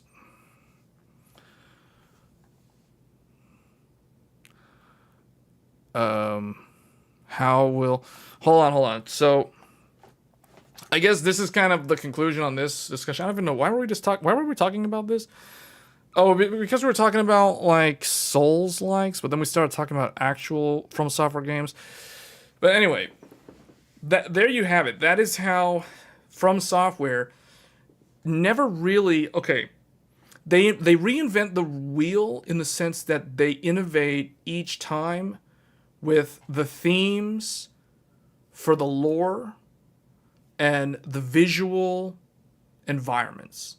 That is how they innovate in the structure of the game. But fundamentally, they have followed what I call the star topology in level design, meaning they have five unique. This is my attempt at drawing a star. They have World 1, World 2, World 3, World 4, World 5.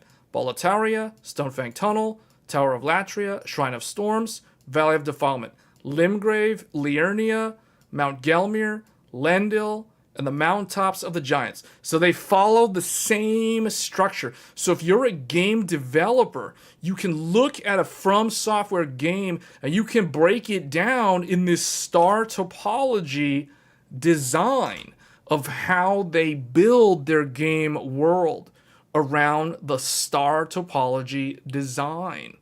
And they've stuck to the same model for almost 20 years with the Souls genre. And they change it up every so often. In fact, Bloodborne can be broken down into the exact same structure. You have Yharnam. You have Old Yharnam. You have the Forbidden Woods.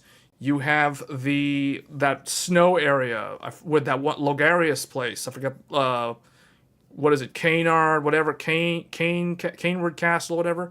And then you have the final zone. The 5th zone. So it's the same structure. It's always this 5 unique areas to explore. And I think this has always led them. This is like the North Star design. Sekiro, same exact thing. You have the Mibu village. You have the place where those gun people are. You have a sunken valley. You have the starting area. You have the Sempoji. You have the final area. You know, so it's like literally it's always 5 unique areas every single time, every single game. So knowing this, when I play From Software's games, I can always know if I'm in the middle of the game, if I'm in the beginning of the game, or if I'm at the end of the game, because I understand that they operate on the 5 zone principle. I don't know if that's what it's called, but that's how they do it.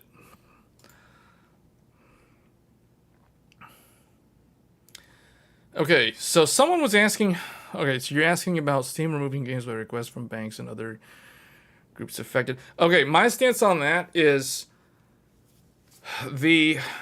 regardless of the content. Now, I do think that certain things probably should be removed, but it is wrong for the payment processing companies to dictate how Steam does that. So that's kind of my stance. I feel like that's the majority take on that whole thing. So yes, I'm aware of that because I've seen like news articles about that. But I agree that the payment processors should not be the ones deciding what should be removed from Steam. I think Steam probably needs to have a better vetting process to allow games to be on the store. But the payment processors, which are like third-party entities, shouldn't have the power in determining that.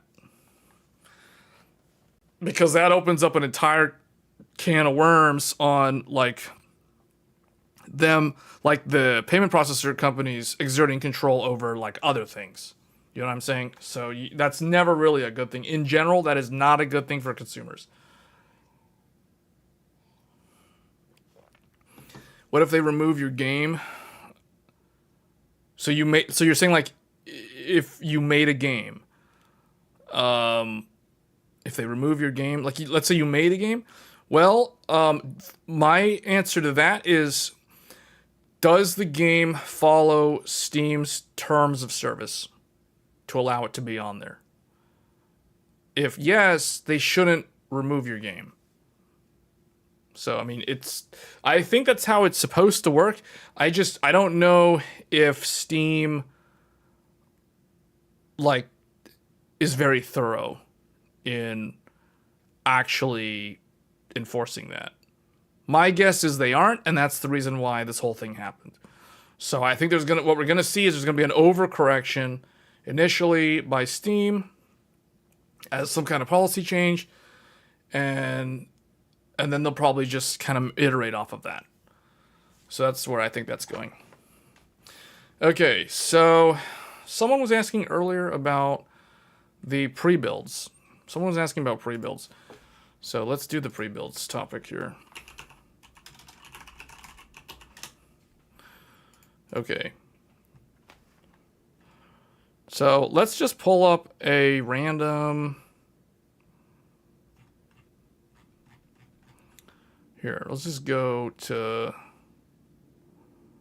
one of these, I guess. Hold on. What is this? Best-selling gaming PCs? Okay, alright, so let's just use one of these guys as an example. Let's use CyberPower as an example here. Okay, we'll do this one. Okay, so someone was asking about the pre-builds. So how do we determine a good pre-build? So let's look at this. So we have here the best selling. These are, according to CyberPower PC, these are their best selling PCs. So they've got a couple here. So let's look at these. So this is what they call the Daily Deal Radeon 9060 XT with 16 gigabytes of VRAM. It comes with Windows 11 Home, an Intel Core Ultra 7 265KF, an AMD Radeon 9060 XT video card, 32 gigabytes of DDR5 6400 megahertz RAM, and an Asus Prime Z890 Wi-Fi 7, and a 2 terabyte hard drive, and I guess it's a 2 terabyte. I guess it's 2 terabyte for the hard drive and 2 terabyte for the NVMe, or is it 2 terabytes total, 1 terabyte for this and 1 I don't know what that is, but anyway, they're saying about $1,700 gets you this computer with, I don't know what case this is. Maybe it's a specific case for CyberPower PC from one of the OEMs. But that's what they're going with, okay? That is one. That is I would consider this a mid-range computer. This is a mid-range computer, gaming computer, that costs $1,700. $1,700 gets you a mid-range gaming computer. So what do you guys think? 32 gigs of RAM, 6400, Intel Core Ultra 7. So it's got an Arrow Lake CPU, and it has a Radeon. Remember what I told you? Intel plus Radeon equal good. So this is actually, so it makes sense that this is their daily deal. Intel plus AMD Radeon is a good combination. It is a very for historical reasons, it is a very good combination, but only for historical reasons. So now let's look at this other one. The eSport, they call this, I like these names, man. I like these names. I wonder, they've got some product manager coming up with the names. Mark is saying you can build it way cheaper. Yeah, I could probably build this way cheaper too. I'm just saying. So let's look at this. AMD, the essential esports gaming PC from CyberPower PC, comes with Windows 11 Home and an AMD Ryzen 7 8700F with a GeForce RTX 5060 with 8 gigs of VRAM and 32 gigabytes of DDR5 at 7200 megatransfers with a gigabyte B850 gaming Wi-Fi 6 AM5 motherboard with a 1 terabyte SN580 M.2 for $1,240. Okay, so the first one was Intel plus, so it was blue plus red, Intel plus Radeon. So I like that combination. That's actually a really good combination. Then I like this combination too. This one is AMD Ryzen, so it's orange and GeForce green. So this is the orange and the green combo. This is probably the most popular combination on the market today. Orange plus green, Ryzen plus GeForce. This is literally per the sales team at Micro Center, people are telling me that the orange plus green is about 80% of the sales at Micro Center. Ryzen and GeForce is the most common combination in 2025 for a essential gaming PC. So $1,200 gets you a Ryzen 7, so that's 8 cores, 16 threads, and a GeForce 5060 8GB graphics card with 7,200 mega transfers of 32 gigs of RAM. All right, and now we have the Extreme. They call this one the Extreme 5060 Ti gaming PC. Now, there are a couple of differences between this one and the first one, because what you'll see is that this one and the Daily Deal Radeon are basically the same computer with a few changes. Notably, there is a difference with the graphics card. They have swapped the 9060 XT for the 5060 Ti. So they are basically, but here is where it gets kind of crazy. The other difference is the Extreme 5060 Ti gaming PC has a Gigabyte Z890 UD Wi-Fi 6E motherboard, whereas the Daily Deal Radeon had an Asus Prime with Wi-Fi 7. So the Daily Deal has a better motherboard than the Extreme 5060 Ti. So already the Daily Deal looks like a better deal. And here's where it gets even more insane crazy. The Daily Deal has a 2 terabyte SSD. The Extreme 5060 Ti has a 1 terabyte SSD. So the Daily Deal has double the storage capacity. And here's where it gets even more insane. The Daily Deal is $1,695, so $1,700. The Extreme Gaming PC is $1,800. And here is the deal breaker that will make the Daily Deal the best deal out of all three of them. The Daily Deal has a 9060 XT with 16 gigabytes of VRAM. Whereas the 5060 Ti Extreme Gaming PC comes with only 8 gigabytes of VRAM. 8 gigabytes of VRAM. And that is ultimately what kills that deal, because you're paying $100 more so you can get half the storage and half the VRAM. That is a terrible deal. God-awful, terrible deal. The Essentials PC is even a better deal than the Extreme 5060 Ti gaming PC.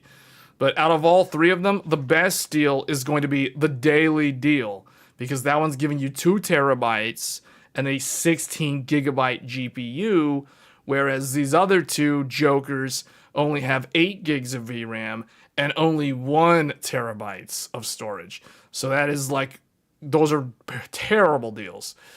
All right, so now we got some other ones. So let's take a look at some other pre-builds. So we have the pre-built gaming PC GXL 99669. Weird name. 99669 or 99669. This one, oh boy. This one comes with that clearance special i9 14900F. Okay. So the non-overclockable one. GeForce RTX 5070 Ti, 32 gigs of VRAM with a low-end B760 motherboard. So this is not an overclockable motherboard. So you can't overclock with the motherboard at all, and you cannot overclock with the CPU at all. So it's like, okay, so it's locked down, can't touch it. 2 terabyte NVMe and 32 gigs of DDR5-8000. And it's $2,150. That is a terrible deal. Terrible deal. Because first of all, well, okay, never mind. We'll just move on. Back to school special number 2. Just know that first one was like the worst one I've seen all day. All right. AMD Ryzen 7 9700X. Believe it or not, this is actually the most popular CPU at Micro Center right now. Most people are buying the non-X3D bundle from Micro Center. So this is a very, very popular one among college students. You know why? Because it is only 65 watt TDP, which means it is going to run dead silent with this AIO. You will never hear the fans spin up, because that 360 watt AIO, or that 360 AIO, is cooling a 65 watt CPU. You could literally cool this with a stock AMD cooler and it wouldn't be loud. So that's so overkill for that CPU. Then you have the AMD Radeon 9060 XT, but it is only the 8 gigabyte version. It is not the good one, the 16 gig one, like the daily deal. So far, the daily deal seems like the best deal. In addition to that, 32 gigs of DDR5, 6000, a gigabyte B850, Wi-Fi 6, and 1 terabytes on that SSD for $1,500. I'll be honest with you guys, this daily deal is a better deal. The daily deal is a better deal. The only thing that's stupid about the daily deal is they're selling you the Intel Core Ultra 7 without the integrated graphics. Without the integrated graphics. So you literally have an Intel CPU that has no integrated graphics, because it's the KF, but at least you can overclock it. And it has a 16 gig 9060 XT. And it has 2 terabytes of storage. So this is still the best deal for $1,700.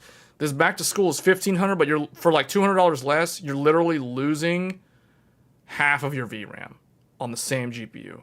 And to me, longevity, I would take the higher VRAM card. So I would go with this one over this one.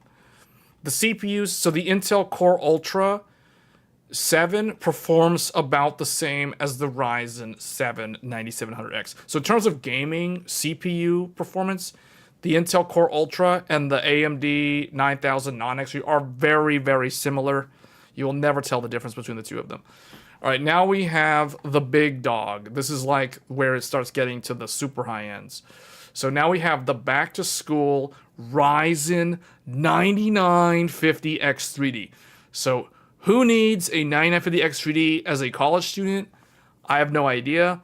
But this is the back-to-school Ryzen 9950X3D. So this one comes with the 9950X3D, a GeForce RTX 5080 with 16 gigs of VRAM. 64 gigabytes. So, okay, here's the thing, guys. This is where I'm showing you that my fundamental rules or best practices for building PCs are taken into account by CyberPower PC. So, for example, the Ryzen 7 9700X is an 8-core processor. So 8 times 4 equals 32. Therefore, 32 gigabytes of RAM is an appropriate amount of RAM for that CPU. Now we come to the 16-core 9950X3D. 16 times 4 is, you guessed it, 64 gigabytes of RAM. So they are appropriately sizing the RAM for this 16-core CPU. And then likewise, the GeForce RTX 5080 has 16 gigabytes of VRAM. So how do you calculate how much VRAM you need? You take the number of cores and you multiply by 1. So 16 times 1 equals 16 gigabytes of VRAM. So this is a very well-balanced computer for back to school. The problem is the price.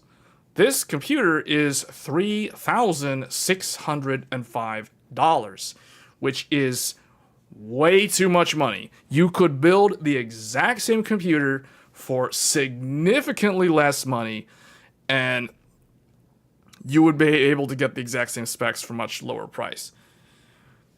All right, now we come to what I consider a very unbalanced computer. So here we have a computer that is all over the place. Here we have an Intel, this is called the Gaming PC Infinity 8800 Pro SC. I don't know where they came with that name. I don't know what this is supposed to indicate. What is this, the 8800 GT era?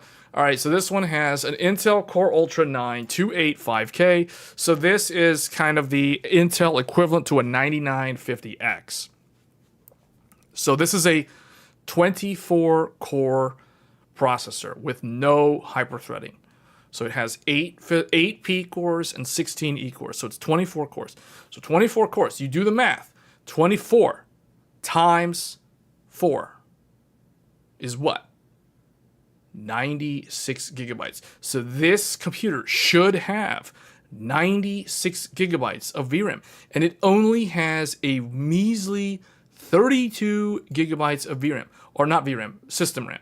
So it should have 96 gigs of RAM, but it only has 32 gigabytes of RAM. So it is completely under-spec'd on the RAM. It is going to run into issues with thread scheduling. It's going to run into problems with constant page file allocation, because Windows is designed to scale that way for a lot of the productivity apps. Now, the other problem is the video card. GeForce RTX 5070 Ti only has 16 gigabytes of VRAM, and this is a 24-core CPU. A 24-core CPU should be paired up with a 24 gigabyte GPU. So unfortunately, there are not a lot of current generation choices that feature a 24 gigabyte VRAM GPU. So the Intel Core Ultra 9 is in a really, really tough spot. What I think they should have done here is they should have either done 9950X or they should have gone with a 5090, but then the price of this would probably be way too much money. So, because the price of this right now at $2,600 is basically the price of a PNY RTX 5090 with RGB. So this whole computer is worth one RTX 5090. And the whole computer is so unoptimized. It is the most unoptimized slop that I've seen strung together out of desperation, because there's not a lot of good choices for modern 24 gigabyte graphics cards. There are no 24 gigabyte cards from AMD right now that are not professional, that are not current RDNA 4, and there are no 24 gigabyte from NVIDIA that are mainstream GeForce current generation 50 series graphics cards. So this is a terrible choice. The RAM is too small. The GPU VRAM is also too small, but it's kind of the fault of the CPU, and it's basically the CPU is forced to be paired up with underspec'd, undersized hardware because there are very, very few choices to match the CPU. So if we were living in an era where the RTX 4090 and the 7900 XTX still existed as current generation options, those two would be excellent choices to pair up with the Intel Core Ultra 9. And that is why I personally run the Intel Core Ultra 9 285K with my 7900 XTX. With 96 gigabytes of CUDIM at 6400 mega transfers. So I build the computer the correct way, whereas these guys built the computer the wrong way. All right, and I paid way less than this. So, okay, pre-built gaming PC GXL. All right, here's another one, 14900F with a 5060 Ti, 16 gigs, 32 gigs, a B760. Oh, what was that? Was this Z7? Okay, that was Z890. Okay. So this one, again, it's kind of a weird choice. There's not enough RAM for that CPU. So the CPU is basically bottlenecked by the RAM. But it's the price at 1600 is definitely, the price of this at 1600 is definitely more acceptable than the price of this at 2600. But this is a 5060 Ti, at least it's a 16 gig GPU, but this is not to me, it's looking like, if you're looking at a pre-build, $1,200 to $1,500 for a computer that has a 16 gigabyte GPU is a decent deal. That's what I'm getting from this exercise of looking at these. Meaning the daily deal is actually a good deal, except I wish it had more RAM. I wish it had like 48 gigs of RAM or something. But anyway, that 1700 gets you a 1440p gaming machine. So yeah, I guess that's okay. All right, let's move on. So did we look at? Yeah, we looked at those. So this one, trash motherboard, can't overclock, no settings. The non-overclockable 14th gen. I like how they're going with non-overclockable 14th gen because they know that these CPUs self-implode and die because of the vmin problem. So they don't want to allow users to exacerbate that problem. So they basically lock it down. All right, and then this one, the Ultra 5070 Gaming. This one comes with AMD's last generation, oldie but goodie, the 7800X3D, a 5070 with 12 gigs of VRAM, and 32 gigs of system RAM. So this one is a appropriately sized computer. It is a very popular choice. I can tell because it is Ryzen plus GeForce. That currently today is a very, very common, like literally every single time I go to Micro Center, when I'm in the checkout, I look at the cage where they've got hardware waiting for people to check out. I always see Ryzen CPUs sitting next to GeForce GPUs. Like, meaning someone is always buying a Ryzen plus GeForce computer at Micro Center. So this is like, that's why I'm saying this is like a very, very common combination right now. All right, and then here we have the Gaming PC Master. I like this. This one has the best name. Gaming PC Master 9400. It has a Ryzen 7 9800X3D with a Radeon 9070 XT. So this is the AMD plus AMD combo. This is that orange plus red combo that you don't really see too often. It's not nearly as common as the orange plus green option, but I like this one because this one... Okay, here's the thing. Looking at these two, this is a very interesting stare and compare. So check this out. This one is $2,045. $2,045 gets you a 12 gigabyte 5070 and a last generation Ryzen 7 7800X3D. Look at this one. for $2,145. So for $100 more, you get the latest and greatest 9800X3D, and you get a significantly better graphics card than the 5070 12 gig. You get a 16 gig 9070 XT versus a 12 gig 5070, and you get a Zen 5 X3D versus a Zen 4 X3D, all for just $100 more. So this one is probably one of the better deals I've seen. People are saying better looking case too. All right. So this is a really good one. Although I got to think about that. So hold on. So this one is this stuff. That daily deal though, guys. The daily deal is still pretty good. Cause look, this one has a gigabyte B850 Wi-Fi 6 gaming. The daily deal has an Asus Prime. Okay, it's an Asus Prime. Never mind. So it's just Asus Prime.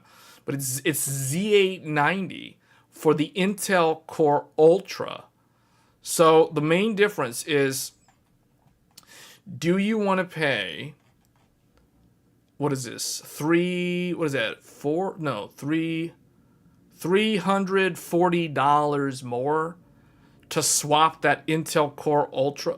Well, actually, hold on a second. What am I talking about? This is a different GPU. Never mind. Completely different GPU.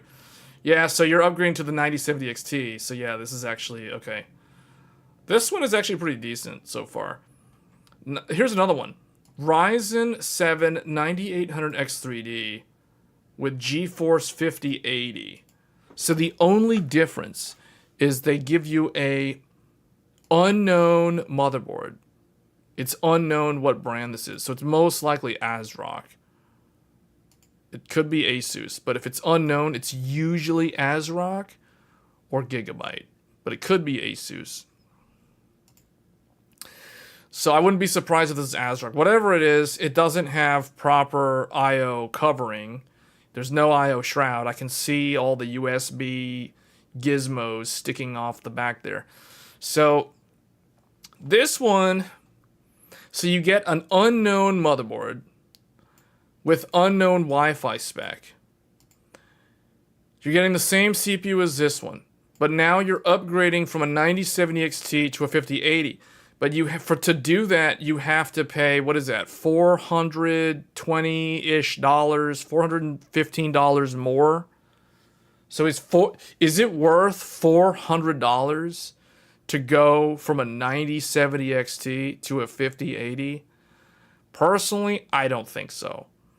So I would probably go with this one over this one, because I don't think the 5080 is worth it, because you're spending over $1,000 for a 16 gigabyte graphics card in 2025. That is bad value.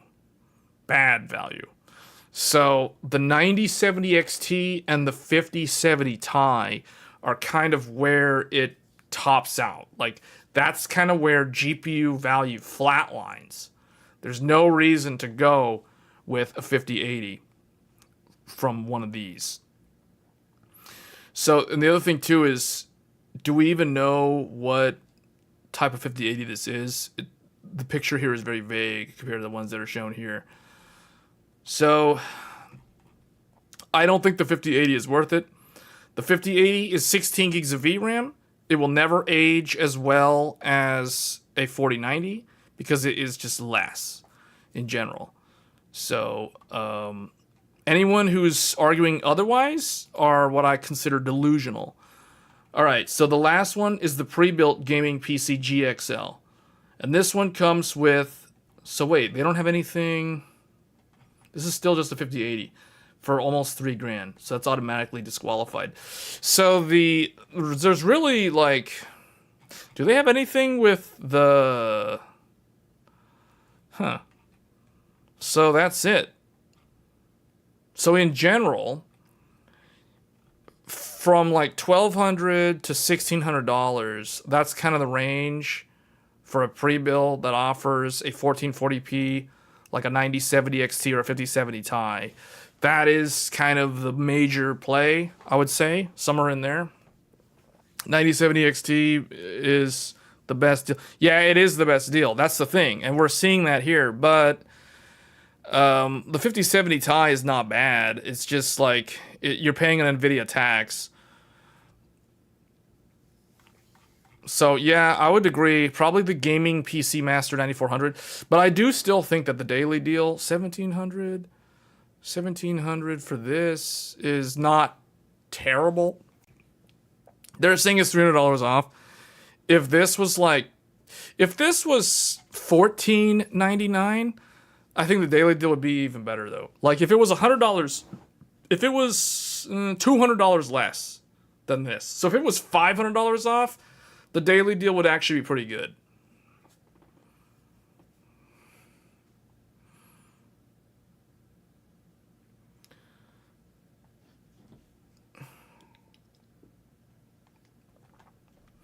They should have put the 9700X with the 9070. There's no 5090s probably because they're expensive to obtain for cyber power, and there's the risk of melted connectors, and I don't think they want to deal with that. That's probably why. Yeah. So, yeah, I mean, that's what I'm telling you guys. That's why I'm saying it's not worth getting a 5080. It's not worth spending over $400 more if you're just going to be stuck with 16 gigs of VRAM. You see what I'm saying? Like the 5090 is literally a DOA. It's like a dead graphics card in my mind. I will never, ever, ever recommend the 5080 because it is a 16 gigabyte graphics card for over $1,000 in 2025. That is a terrible deal. And if you don't recognize that, you're either delusional or you just don't understand how much of a difference VRAM makes for higher resolutions. So the 5080 is complete and utter trash. It is utter garbage compared to the 5070 Ti and the 9070 XT because those cards offer the same VRAM and they're significantly cheaper. So it's like there's like the smart buy and there's the dumb buy. The dumb choice is the 5080. The smart choice is the 5070 Ti, if you're talking Team Green. And the best choice, the optimal choice, would be the 9070 XT because you're paying even less than you are to get a 5070 Ti for the exact same VRAM and the exact same performance. So that is kind of where gaming GPUs kind of top out in 2025. That is the current state of the GPU market. There's really nothing better for gamers than the 9070 XT and the 5070 Ti.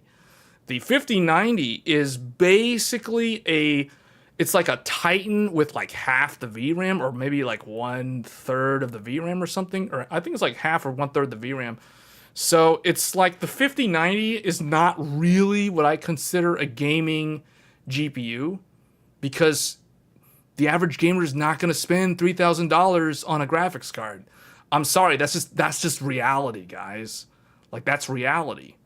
The average gamers aren't going to look at the 5090. Like it's buying a 5090 is like buying a used car for a lot of people.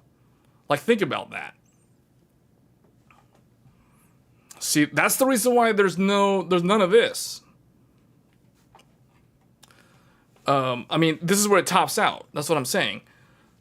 So for gaming, and I remember, I think it was a couple years back, I remember Gerbauer said something very similar to what I just said. He said that in terms of the gaming market, this was back during the Ampere, the 30 series. I remember Gerbauer did a video and he said that in his opinion, after evaluating all these GPUs and looking at all the price comparisons, the top of the market for gamers kind of like ends right there around the RTX 3080. It's like that is kind of where it tapers off into nothing because Very few people are going to spend more than, I mean, like Linus said this too earlier this year on the WAN show. He said that the average gamer doesn't spend more than $500 on a graphics card. Like, that's the reality. Most people don't do that. Most sane, normal people who have everyday lives and like have a full life, they got to spend money on other things to survive, you know? Like, they're not going to drop like $1,000 on a GPU or whatever. No, that's out of the question. That's completely out of the question for a lot of people. So that's the reason why like the 9060 XT, the 5060, the 5060 Ti, these are the 3 top like best selling gaming PCs, because this is what people can afford. This is what most people will do. Like $1,700 is kind of the upper end for the entire computer. Like, that's the whole build. The whole build is like, ideally, most people budget for around $1,200 to $1,500. And it's like, okay, you can try to upsell them that extra $200, get them up to that $1,700 by listing it as a daily deal. Like, that's how the boutique system sellers, these SI system integrators, that's how they do it.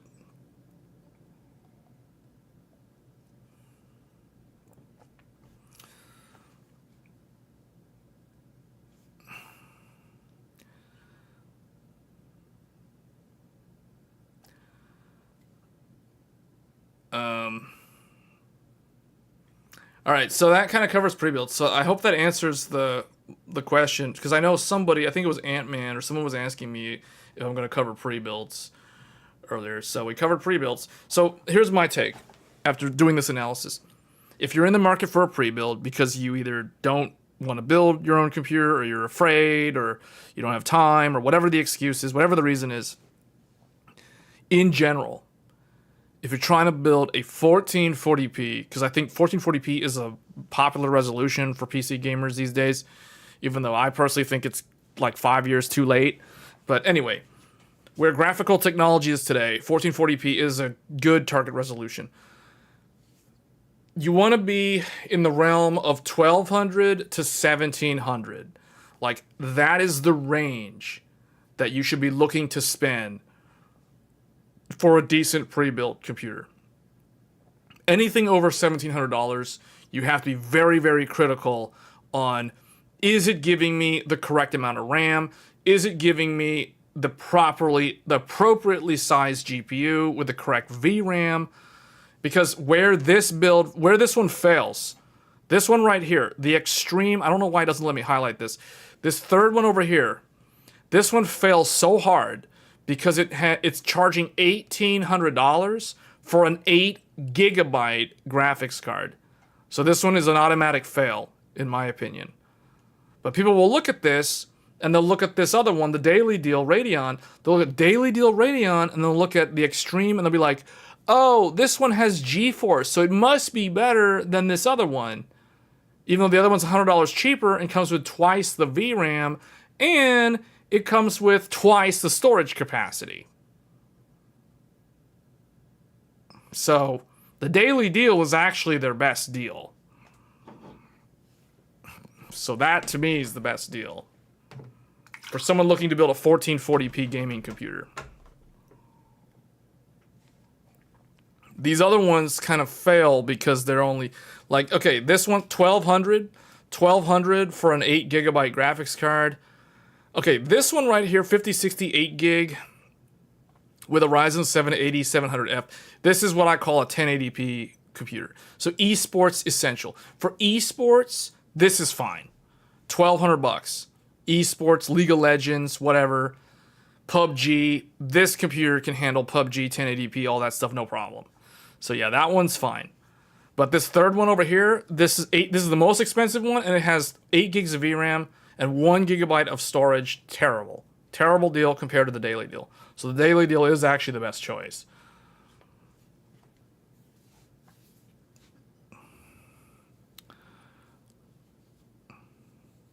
Yeah, so if you tried to get the 9070 XT and you couldn't, and you could get a 5070 Ti, same brand for $50 more, then I mean that's fine. There's nothing wrong with that.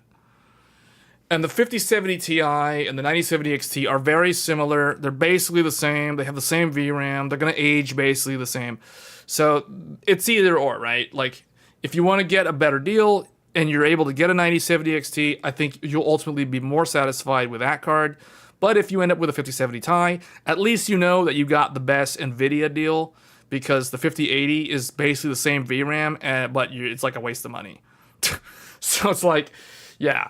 The 5080 is a trap, because I have a feeling like the people that buy a 5080 this year, here's kind of like some insider secret knowledge. I don't know if I should be saying this, but okay, there is something called the Super series from NVIDIA, and there's something called the 5080 Super. Just FYI, guys, there is something called a 5080 Super.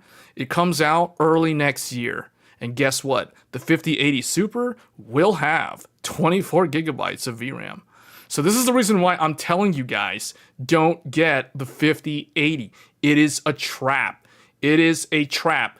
It's going to get all those people that are going to buy one with not unknowingly, and then the Super series gets announced at CES next year, and it comes out with 24 gigabytes, and everyone, and I can see it now, all the reviewers are going to be saying the 5080 Super is what the 5080 should have been at launch.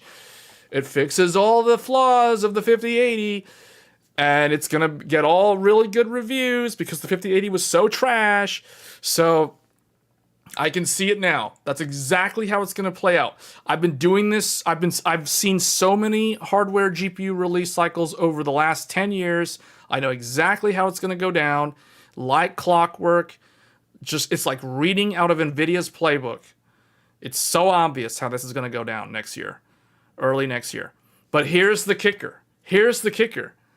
The 5080 Super with 24 gigs of VRAM is going to look like a really... This is the ingenious psychology of NVIDIA. This is how NVIDIA, like, mind controls their fans, their gamers. They literally mind control them. They literally psychologically entice you into buying a 5080, and then the 5080 Super comes out with 24 gigs of VRAM. January next year, it gets announced, and it releases at the very end of January, or it comes out in February next year, and then everybody buys it. All the scalpers gobble it up. It's out of stock instantly. Can't get one. Founders Edition instantly sold out. Goodbye. So then everyone is like, oh, it's so good. 24 gigs of VRAM. It's so good. 2026. Get rid of that trash tier 5080. It's like, rip all those 5080 owners. Rip all those 5080 owners. I can see it now. Gamers Nexus will be like, those of you who bought 5070 Ti, you guys made the right choice. Those of you who bought the 5080, NVIDIA just screwed you over so hard. Congratulations, you got screwed again. Like, I mean, it's that kind of thing, guys. It's that kind of thing. And then 5080 Super comes out, and it's like, oh, it's 24 gigs, blah, blah, blah. It's the same amount of money. It's going to have the exact same price as the 5080, because the 5080 was way overpriced at launch, and everyone says the 5080 Super is the messiah that saves NVIDIA's reputation, blah, blah, blah. You know how this is going to play out. But here's the thing. Here's the psychological aspect of where it gets even more insane crazy. NVIDIA brings out 5080 Super early next year. Everyone says it's so good compared to 5080 because it's 24 gigs of VRAM. Oh, it's so good. Then, what they don't tell you is that at the end of the year, they launch 60 series, 6080, 6080, and 6090. So then, when they do that, it's going to be rip all those 50 super buyers, rip all those 5080 super people, rip all those super people, because they launched 60 series at the end of the year. It's like they open up the year with the 40 or with the 50 supers, then they close the year with the 60 flagships. Like clockwork. It's the same cycle. It's the same cycle. This is how they drive up the hype. They drive up the controversy because bad news, good news is bad publicity is good publicity. You know how they say? So everyone's talking about Nvidia. It drives up their image. Everyone's like, "Oh man, Nvidia, the necessary evil." It's like, "Oh, I hate game." It's like the PC gamers are like, "I hate PC gaming because it's such an expensive hobby." And I don't understand why the prices are going up every year, but they keep going up every year. And it's like they don't really think about it. They just stupidly just keep going along with it and keep spending money. So it's like, nothing ever changes. And it's the same cycle. Same exact cycle. We literally saw this play out last year. The only difference was last year, Nvidia held back the 50 series by 3 months, by 1/4. They delayed the launch by 1/4 to dry up the supply of the 40 series. But remember what they did. They announced 4080 Super, 4070 Super, 4070 Ti Super. In January of last year, they announced they'll launch the 40 Super series. And then at the end of last year, what they do? They announced 50 series. But they delayed it by 3 months. So they missed the quarter for some reason. They had to hit like certain number of quotas or whatever. So they basically delayed it by 1/4. But it was supposed to come out the end of last year. So think about that for a second. This is the cycle. Now it's just you substitute the numbers. It's like math. It's like algebra. You literally substitute the numbers. So, okay, every 2 years, Nvidia launches a new GPU. So, last January, they launched 40 Supers. Oh, next January is 2 years from last January. Oh, that means they're going to launch a Super series. And the end of next year is literally 2 years from the 50 series launch. So they will launch 60 series. Why? Because of gamers? No. Because of shareholders? Yes. Because of product roadmaps? Yes. Things that are not visible to the average gamer. Things that I am aware of, but the average gamers are not aware of. This is why it's like I don't need to listen to leaks to understand how this works. Because I understand fundamentals of product development and something called a roadmap. And NVIDIA operates on a roadmap. And so if you understand that principle, you don't need someone to tell you about leaks. You can automatically make a very good educated guess on when these hardware products come out. So, anyway. So that covers that. So that's the reason. So now, hopefully now you guys understand why I say that the 5080 is trash and it is a scam and it is a waste of money.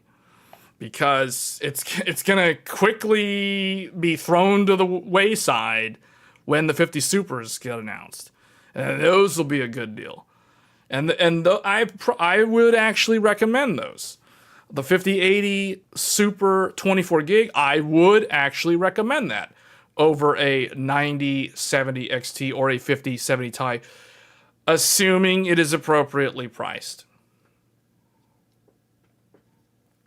Which means if it has the price of the current 5080, it gets a recommendation. But the 5080, the way it is right now, is not worth a recommendation. Okay, so that covers this discussion. I think we covered everything, guys. I did not think this stream was going to be that long. I thought we were going to talk for like 2 hours, and that would be it. But here we are. It's almost 3.5 hours. 24 gig. 24 gig. It's because they're using the newer, denser modules. It's the same physical modules. It's just 1 additional gigabyte per mod, or I think it's like 1.5 per module or something like that. That's how they do it. They do this in the professional cards all the time.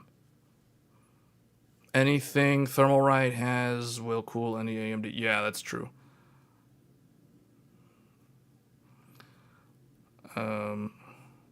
Who knows, will the 60... So who knows, will the 60 be good?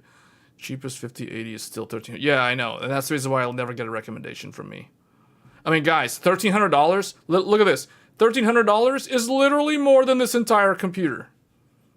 Just for a GPU. Just for a GPU with 16 gigs of VRAM. Who would feel good about that? Who would feel good knowing that they spent $1,300, the price of like most essential gaming PCs, for just a graphics card? It's like, oh, your graphics card is that much? And it only has 16 gigs of VRAM? It's like, that's one of those like, ick. You know, like, what? 16 gigs? That much money? 16 gigs? What? That's a scam, dude. You got scammed, dude. Like, that's what that sounds like to me. It's like, that's how the logic applies. Okay, you want to talk about okay, let's talk about motherboards. That'll be the last thing. Someone was asking me about like the ASRock.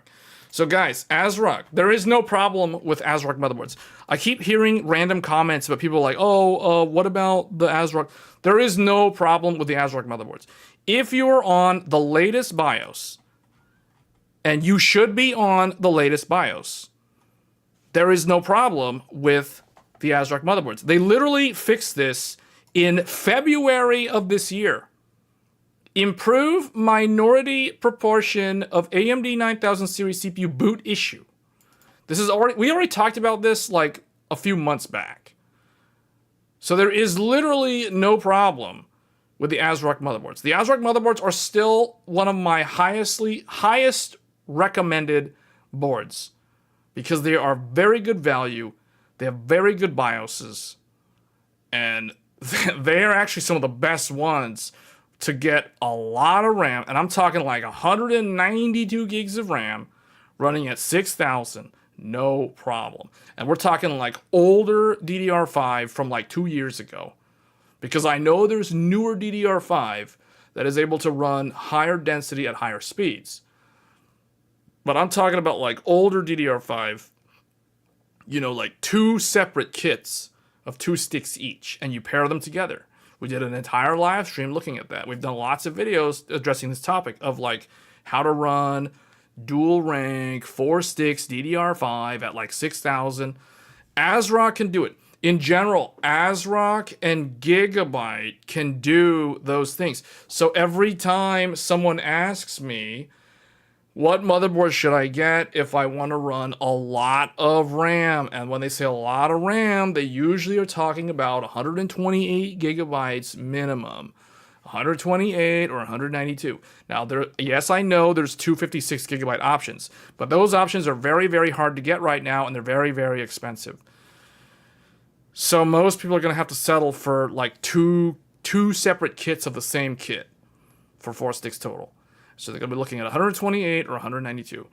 And I have tested a whole bunch of motherboards, as you guys know. And what I can tell you is that ASRock is the most reliable one at hitting the high speeds. Gigabyte is also very, very good. So Gigabyte and ASRock are my go-to recommended brands for lots of memory. Lots of memory. But if you want to run RAM at fast speeds, if you're only going to run 2 sticks and you want to go fast, it's like the complete opposite. ASUS and MSI, especially ASUS, as long as you have an ASUS board with a special technology called NitroPath, ASUS is currently the best for high speed 2 sticks of single rank. So that means you're talking 48 gigs max. You're not going to be running like 64 gigs. You're not going to be running 96 gigs. You're only going to be running 48 gigs at like 8,000. ASUS is the best choice. MSI is a decent second. But the truth is, ASRock and Gigabyte can also do very similar what MSI can do. Where MSI can kind of match ASUS, though, is if you go for a much higher end MSI. For example, the MSI Godlike has 10 layers of material on the PCB, which results in better noise isolation. And when I say noise, I'm talking about electrical noise. Think of that coil whine. Think of the electric parasitic noise that can cause interference with the RAM. MSI on the Godlike has 10 layers, so it has a better signal to noise ratio, and it can match Asus's Nitro path, provided you have that expensive 10-layer board. But that's a very, very expensive motherboard.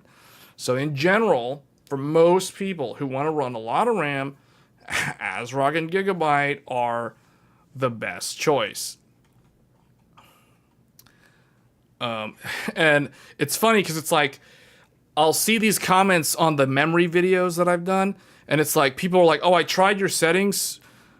And here's the thing where I can tell they're not using an ASRock or a Gigabyte board. Because they watch the video, and the video is usually showing an ASRock motherboard and a Gigabyte board. By the way, fun fact, notice that almost all of my videos featuring 4 sticks of memory are always almost using a Gigabyte or an ASRock motherboard. If we're talking like 192 gigs of VRAM. There's a reason for that, guys. There's a reason. And the reason is because those are the motherboards that I can actually get it to run stable. It doesn't work on Asus, and it sometimes doesn't work on MSI. So I'm not going to make a video for people to follow and copy paste for it to not work. Just saying. What I show you is what I verified to work for my own system, 100% stable, for 1.5 weeks of daily driving that computer. That is how I test. I'm not going to willy-nilly put something on the internet, people copy, and it doesn't work for them. But they have to be following what I'm doing. Like, they have to be using the hardware that I'm using. And there's a reason why those videos feature ASRock or Gigabyte. Because ASRock and Gigabyte actually run stable with 192 gigs of RAM going at 6,000 megatransfers. The MSI Godlike has had problems with stability. I don't know why. It's a 10-layer board, but with those settings, my settings, it doesn't always work. So I don't recommend that for that. You can run it at a lower speed and it will work. And the same thing goes for Asus. So the design of the motherboard plays a huge role in the stability of lots of RAM. I hear a lot of people on Reddit saying stuff like, oh, it's the IMC. No, it's not the IMC, because I'm literally using the exact same CPU. I'm literally testing RAM, same CPU. The only difference is I changed the motherboard. And with the ASRock board, it works. With the Gigabyte board, it works. With the Asus board, it doesn't work. That's why you've never seen me do an Asus like how-to 192 gigabytes of VRAM with Asus, because I can't get it to work. I'm not going to put a video out there if it doesn't work. It's that simple. You know what I'm saying? Like, that's why you don't see Asus videos.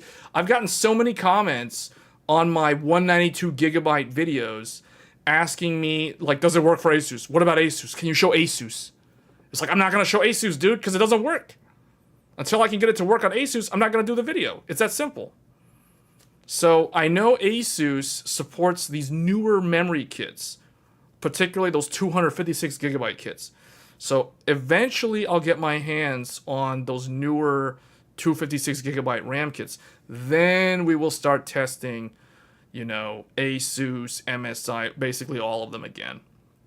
But that's where we're at when it comes to like 192 gigs of DDR5 at like 6,000. Because that's not easy. Okay. So what are we talking about? Okay. For the last time, all this talk about like ASRock motherboards, there's no issue with ASRock motherboards, okay? There's no issue with ASRock motherboards. I literally use an ASRock X870 Nova. This is not the right one. I literally use the ASRock Nova. X870 Nova.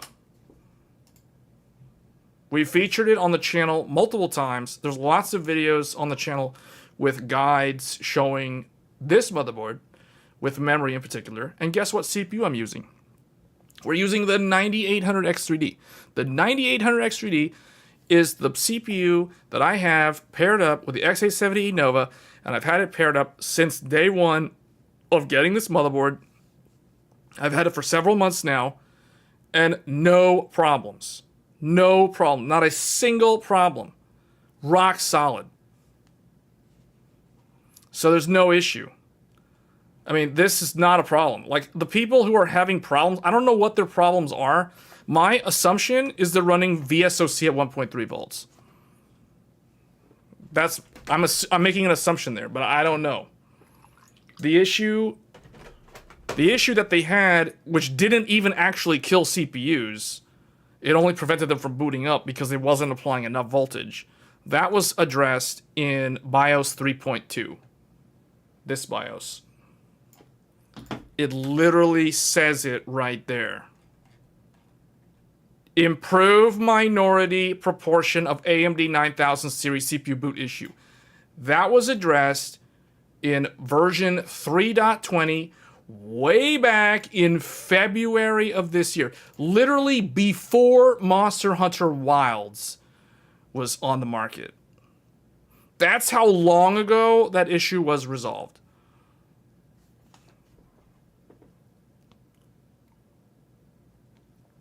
So there, as far as I'm concerned, there's literally no problem.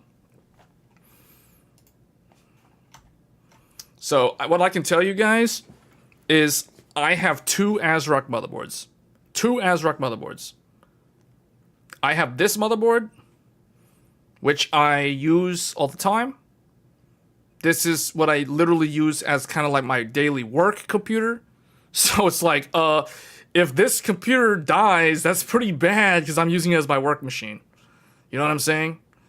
So, the other ASRock computer that I have, which is the one that we built back in, it's 2 years ago now, 2023. And you guys might remember that motherboard. And I have it, but I don't have it with me. It's in a different location. That one is... You guys remember that motherboard? Those of you who have been watching my channel for a while. The X670E Steel Legend. This motherboard I've had for 2 years. No problems. Rock solid. And guess what? This motherboard is paired up with a 7800X3D. The 7800X3D is paired up with this. The 9800X3D is paired up with this. And zero problems. I have opened up 0 support cases with ASRock. I have opened up probably half a dozen of support cases with Gigabyte. And I have opened up 2 support cases with MSI. And 0 cases with, no, 1 case with Asus. So I would say in general, ASRock has a pretty good track record when it comes to stuff just working. Because I've opened up like 6 or 7 support cases with Gigabyte over the last 3 years. I've opened 0 with ASRock. I've opened 2 with MSI for the Godlike. And I have opened up 1 with Asus. And the Asus one was more of like an inquiry into like a roadmap related question. Because they refused to let the Thunderbolt EX4 card work on the Threadripper motherboard that I have from them. So, I don't know what all these people out there that are like saying, oh, ASRock, what's going on? As far as I'm concerned, it's all noise. It's all noise. Like, what I will tell you was a real problem. I'll tell you what a real problem was. The real problem was the problem last year with the Intel CPUs. The Intel 13th gen and 14th gen CPUs dying. That was a real issue. I made 3 videos. One of them was a how to mitigate the problem back when there was no BIOS. I did 3 videos addressing the Intel problem. One of them, the first video, was talking about the problem. The second video was how to go in the BIOS and power limit the computer so that you don't kill your CPU. And that's the video that has the most views. The third video, and I still get people commenting on that video asking for help to this day. And the third video I did was how to update the BIOS on Z790 to finally mitigate the issue permanently. So that was a real issue. The Intel problem was a real issue. This thing about ASRock and AMD, that's not a real issue. There's no actual problem there. There's no widespread problem. So let's put it this way. You don't have corporations complaining about a problem. You have some random people on Reddit that are probably doing something wrong with their computer. You know what I mean? Like, Gamers Nexus already investigated this. They had one guy send in their motherboard and the CPU. And guess what? It was CID. You know what CID stands for in the support world? Customer induced damage. So the guy who built the computer, and it wasn't even I think it was like a gigabyte board. They bent one of the pins. So, as far as I'm concerned, there's actually no problem. There never was a problem. In terms of like killing the CPU. Okay, so I just wanted to clarify that.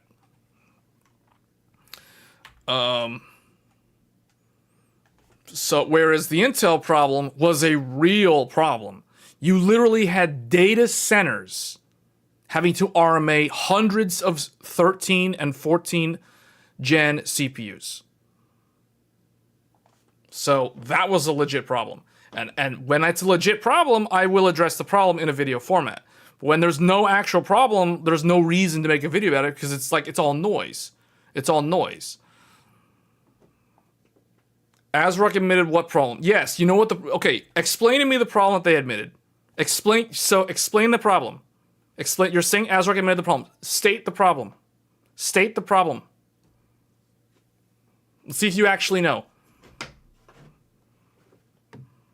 State the problem. If you truly think there's a problem, state it. What did ASRock say? They addressed it in a BIOS update. Yeah, but what was the problem, dude? What was the problem?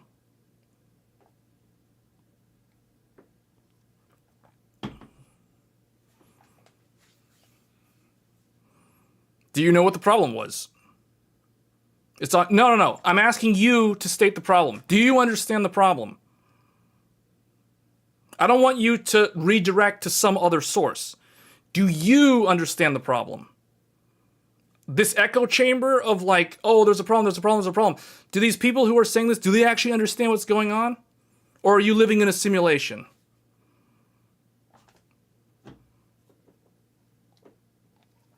Tell me what the problem is.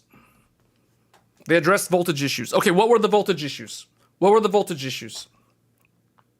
I'm not going to watch the video because I already know what the problem is. I'm waiting for you to explain it. Do you understand the problem? I understand the problem. Do you understand the problem? We're about to explain the problem in a paint because it sounds like you don't actually know what the problem is.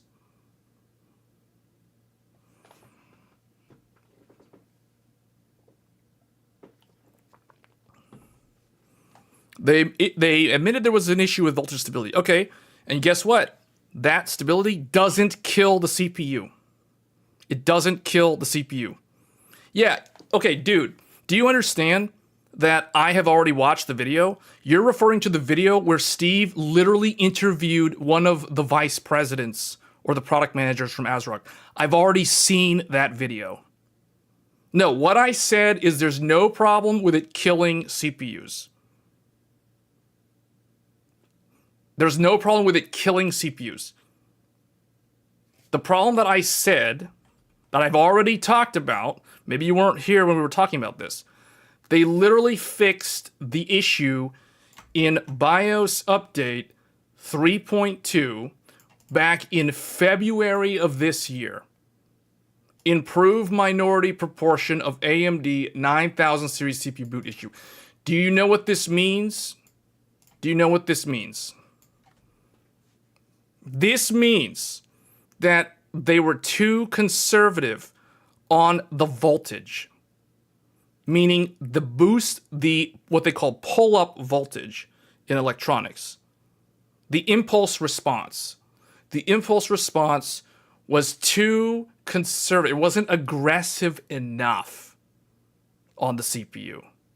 So they actually make it, this fix applies more voltage, not less. More. Because it wasn't, it didn't have enough pull-up voltage for a certain percentage of, I guess, lower bin silicon. So they couldn't operate they couldn't operate stably. This doesn't damage the CPU. It's not applying enough voltage. That doesn't damage the CPU. It causes instability, but it doesn't actually damage the CPU.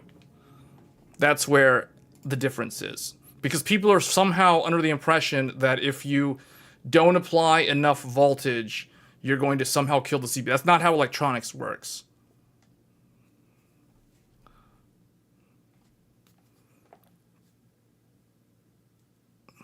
So they never did anything because of CPUs being damaged.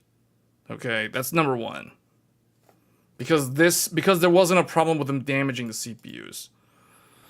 What I'm saying is, do we know of any actual CPU running at stock settings? Do we have any reported cases of CPUs running at bone stock settings running into some kind of problem where the CPU dies? The answer is no. If you literally run your computer with the stock BIOS and you never touch the BIOS, that whatever that problem was that they were talking about, that never happens. Okay, so that kind of closes the chapter on this. We've already kind of, I was going to illustrate it in Paint, but we already kind of explained it. The voltage wasn't high enough. ASRock updated the BIOS to be more aggressive on the initial pull-up voltage so that it would have a higher impulse response, so that the transient lasts longer, so that the CPU runs with full stability. Okay, so that is the... Hopefully that finally answers the question, because I don't understand. There's still people that keep asking about this. There's no problem, guys. I'm sorry, but there's no problem. You guys are looking at something where there's nothing to be seen in terms of the problems. All right. The propaganda is really of a higher chance of being struck by lightning twice than your CPU being... Yeah, I know, right? I know, right?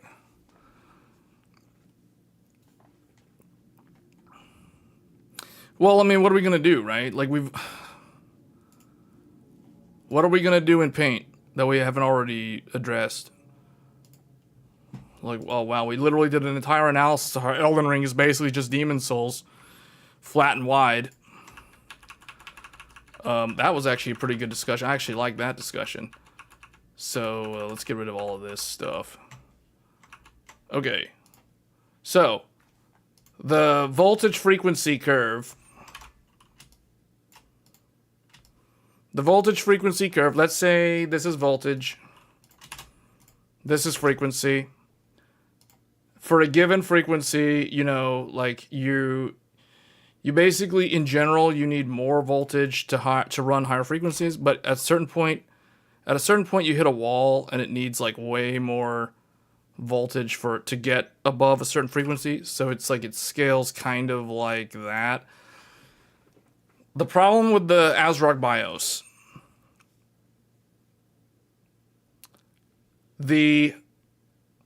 let's say we have I don't know, let's just say we're at like 3 gigahertz here, 4, 5 gigahertz. This is gigahertz. And this would be like, I don't know, 1 volt, 1.1, I don't know, 1.2, 1.3, whatever. So the problem that ASRock addressed in the BIOS update back in February was that in a certain low frequency range down here somewhere, the CPU wouldn't be stable because they weren't applying enough voltage. It's not a problem of too much voltage. It's a problem with too low voltage. It means that if, let's say you had one of those CPUs that was having the problem. So let's say at 3 gigahertz, like the default BIOS. So default BIOS says you need 0. I don't know. Let's just make up a number. 0.5. 0.5 volts to run at 3 gigahertz. This is the default value on the voltage frequency curve. Now, some CPUs, some lower bin CPUs, people who did not win the Silicon Lottery, and they actually kind of lost the Silicon Lottery, to be honest, because their CPU needs more voltage, not less. They need more voltage to hit a certain frequency. So what ASRock's new BIOS does is it basically redoes the curve. It shifts the voltage curve so that it's higher. It's like here. And then it just kind of like does that. That's what they did. So yellow is the new BIOS. White is the old BIOS. That's what they did. So for some people, some CPUs, the voltage wasn't high enough. So they needed to actually shift the voltage frequency curve higher, apply more voltage for those lower bin CPUs so that they could hit full stability on the entire voltage frequency curve. That is literally all they did. That's all they've done. So this visualizes what they did. This shows you guys exactly what they did. Voltage can damage electrical when the voltage is too high. You cannot damage the if the electronics is designed to handle up to, let's say, 1.3, just for argument's sake, 1.3 is the maximum you can do without damaging the CPU. 0.5 is not going to damage the CPU. Okay? 1 volt is not going to damage the CPU if the CPU is designed to handle upwards of 1.3, 1.4 volts. Okay? That's how it works.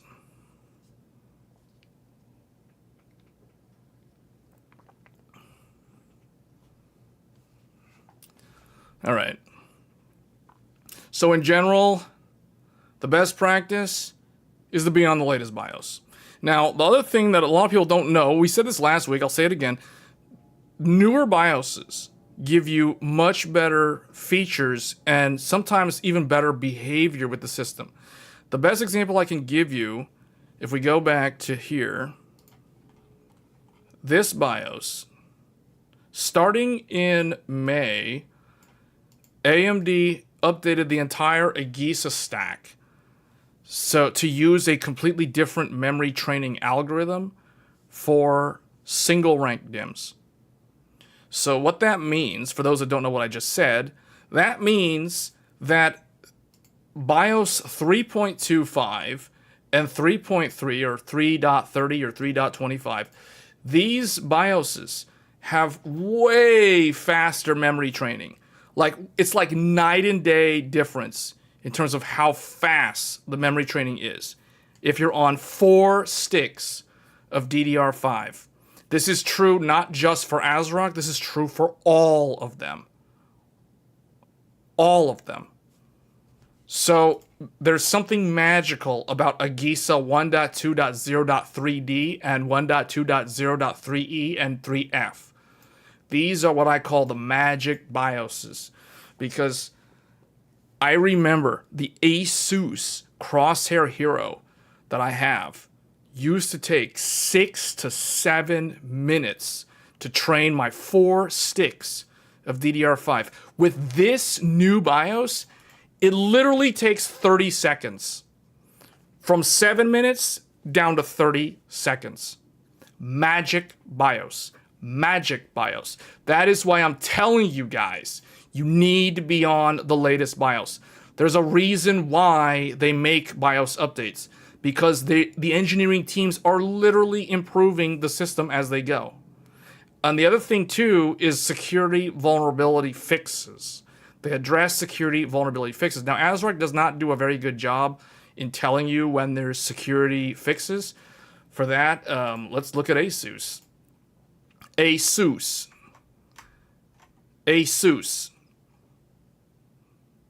AGESA 1.2.3.f. Yeah, this one programs my RAM from a cold boot clear CMOS 4 sticks, DDR5 trains in like 30 seconds. 30 seconds. Gone are the days of Code 15. Code 15 is a thing of the past. For those of you that know what I'm talking about, these new BIOSes transform the experience of AM5. It is no longer a thing to sit there and wait for the memory training with these new BIOSes. Because of that new algorithm that they came out with, it is significantly faster. So maybe I need to do a video about that. Maybe that should be a video. I've talked about this with these new BIOSes, but this is like the number one reason alone why you should update the BIOS. So this one, enhanced system performance stability, device compatibility, and overclocking support. This one, enhanced system performance stability. But here's the thing. Check this out. Here they literally give the answer. In AGISA 1.2.0.3D, significantly enhanced memory compatibility with a focus on configurations utilizing all 4 DIMM slots. What this literally translates into is no more Code 15, and memory training only takes 30 seconds for 4 sticks now on the first attempt without memory context restore. This is like without memory context restore. Memory context restore is even faster. That's like 10, 15 seconds. So way better. Way, way better. And it was literally the AGISA 1.2.0.3D. That is the magic. So that is why you want to be on the latest BIOS. It's that simple. Same thing with MSI. MSI literally says security issue mitigation, and then all MSI says is enhanced memory overclocking capability. Samsung 1.2 volt low power memory optimization for 256 gigabytes of RAM. And here they have 1.2.03E support all 64 gigabyte times 4 DRAM. So that's 256 gigs, 2 DPC and optimized 2 DPC 1 R capability. This last part of the sentence, this where it says and optimized 2D, this literally translates into memory training is super fast. That's what that means. So, because I know that was like the thing, like Zen, or I guess AM5 in general, has gotten this reputation of having long memory training times. Well, with the new BIOSes, that's not a thing anymore, guys. So yeah, you want to be on the latest BIOS. It's so fast. It's so good. The system just flies. And this is the reason why, like, these are the kind of updates that there are people out there that literally buy like previous generation when it comes to upgrades for a reason. Like there are a lot of people out there that I know personally that so back in 2022, there's a lot of people out there that chose to buy a 5800X3D and an AM4 motherboard. Brand new, meaning they were never on AM4 previously. They decided to upgrade to AM4 instead of AM5. And it was for these kind of reasons. Because AM4, in the latter days of AM4's lifespan, it was a very mature platform. It had a rock solid stable BIOS. You could run 64 gigabytes of RAM. You could run 128 gigabytes of DDR4 at 3200 on a X570 with a 5950X. No problem. Rock solid stable. So there were a lot of people out there that decided to go to AM4 instead of being an early adopter, sometimes almost beta tester for AM5, because they didn't want to spend an enormous amount of money on DDR5 because DDR5 was very expensive 3 years ago. Anyone who upgraded to Zen 4 or the Intel equivalents, the Intel 13th gen, know exactly what I'm talking about. DDR5 prices 3 years ago were terrible, and a lot of people wanted to avoid a lot of that. And you could stay on DDR4, and that's actually one of the saving graces of Intel. Like Intel 12th gen, Intel 13th gen, even 14th gen, they can work with DDR4 motherboards. So that's like one of the best choices that Intel made strategically was backwards compatibility with DDR4, even though they lose some performance by being bottlenecked by DDR4 in terms of memory bandwidth. And we're seeing that now with more and more of these modern games, especially games that use direct storage and CPU decompression, like Monster Hunter Wilds, for example. So, however, the whole point that I'm making is that there are people out there that will avoid new generation hardware even when they have to upgrade or when they're in the market to upgrade, because they are aware that there's give and take. Like, if you buy into a new platform, there's going to be this understanding that there are going to be BIOS updates. There are going to be security fixes. There are going to be new improvements as time goes by. But on the positive side of that, someone who upgrades to that platform, they get to see that improvement over the long term. And they will ultimately be in a better position long-term performance-wise compared to someone who chose to stay or go to the older previous generation platform like AM4. However, the person on AM4 will be very satisfied in the early days of upgrading because they know that they're on a mature platform that has no bugs, very mature BIOS, no constant monthly BIOS updates, like none of that stuff. I mean, look at this, guys. Like literally in July 18th, July 9th, there was literally 3 BIOS updates from MSI in this month alone. Then you had one in June, and then it was kind of quiet. You had nothing in May. There was like one in April, one in March, another one in March, so 2 in March, and then it was kind of quiet for a while. So you get these BIOS updates over time. But sometimes the BIOS updates are not necessary. I'm not saying you should always be on the latest BIOS. But in general, newer BIOSes can provide sometimes a world of difference in terms of the experience.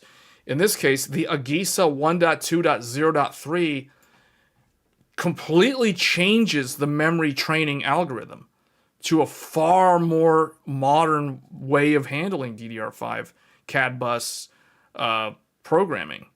So it's vastly different. In fact, this memory training is basically, I need to time them actually. This is basically the same as CUDIM memory training on an Intel Core Ultra platform. An Intel Core Ultra is leveraging the advantage of CUDIM technology, provided the RAM has those. So it trains pretty fast on Intel. But now, with the new BIOS, AM5 trains just as fast, and in some cases, if you're on Gigabyte, slightly faster than an Intel Core Ultra CPU. And the Intel Core Ultra is no slouch when it comes to memory training because it is Intel's latest and greatest DDR5 memory controller. It is literally an entire generation ahead of AMD's memory controller because Intel's memory controller supports CUDIM. AMD's does not. You will have to wait until Zen 6 to get CUDIM support on AM5, assuming it is going to be on AM5, and it probably will be. So, yeah, that is in general why you want to be on the latest BIOS. We've done lots of videos on how to update the BIOS. We've even done a video on how to use BIOS flashback. We've done a video on the differences between all 4 brands. So all of that kind of stuff is on the channel somewhere.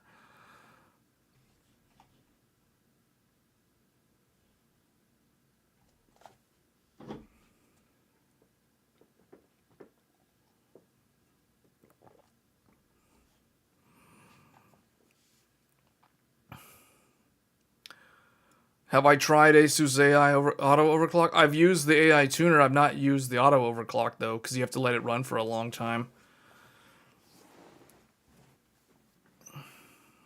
You always update the BIOS. Updating the BIOS this weekend. Oh yeah, because remember we were playing Monster Hunter on stream like 2 days ago or yesterday. Chief or somebody was updating their BIOS. As soon as they mentioned the BIOS, I went to Asus and I saw this. I'm like, oh, I gotta update my BIOS. So yeah, I'm on the latest BIOS right now. It works great.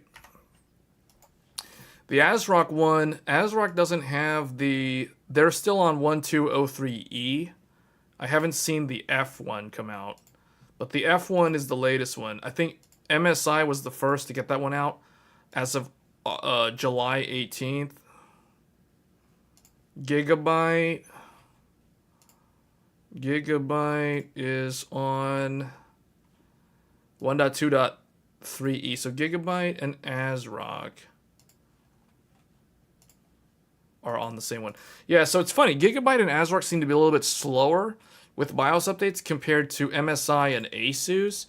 But what's weird is Gigabyte and ASRock are also the ones that seem to be the most stable with like high density RAM.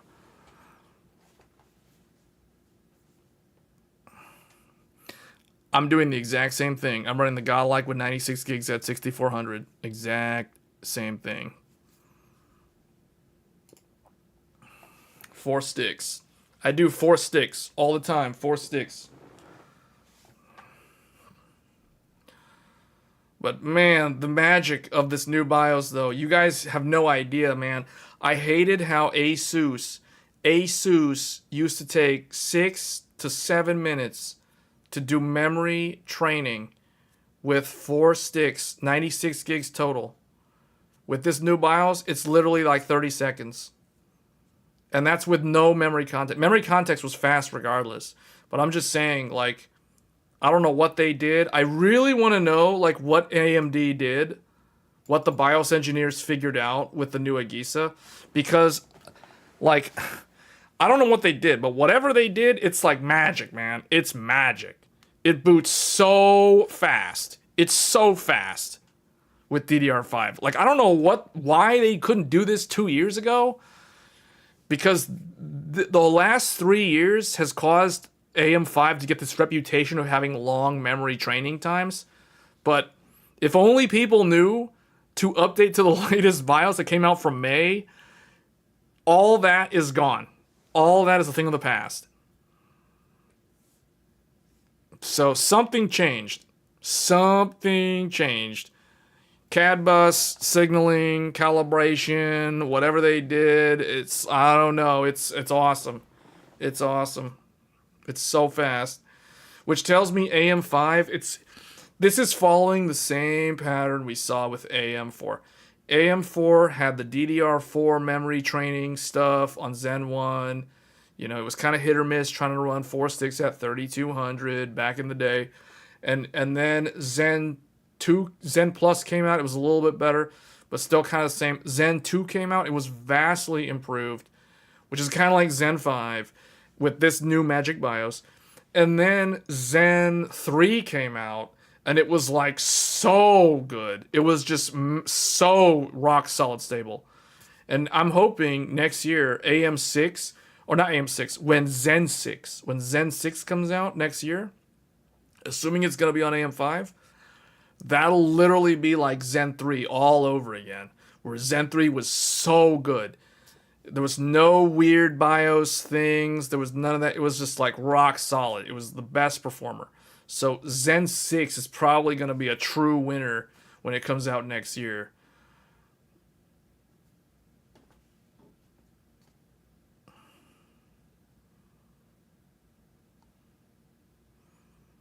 The Godlike is running... What? No, my Godlike is running A43. The Godlike's running this version right now, and the Crosshair is running this version. I'm on the latest BIOS on like all my motherboards. I've done so many BIOS updates. Like for me, updating a BIOS is like passively. It's like playing. I don't know. It's like less involved than like playing Elden Ring Night Rain. It's like, you just go through the motions. If it's MSI, get into M Flash. If it's Asus, get into Easy Flash. If it's ASRock, get into what do they call theirs? Flash installer or something installer. If it's Gigabyte, get into Q Flash. It's all the same stuff.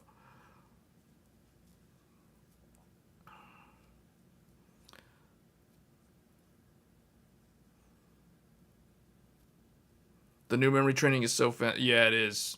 Yeah, it is. What's my favorite brand this year? You mean my favorite motherboard or my favorite brand? Like brand is like, what do you mean by brand? Like the Republic of Gamers or what? The MSI Enthusiast Gaming, which is Meg. The Phantom, it's definitely not Phantom Gaming. Phantom Gaming is kind of a weird. I feel like ASRock feels like a teenager, like it's still trying to discover, it's still trying to figure itself out brand wise. You know what I'm saying? I view ASRock as that one brand that's still kind of in adolescence. It's still trying to figure out who it wants to be. Like from a design language standpoint, like they still are trying to like because they got all these wacky things like the Live Mixer brand, they got the Pro, they got the OC formulas now. Phantom Gaming's been there for a long time. It used to be called Fatality Gaming. They dropped that for Phantom Gaming.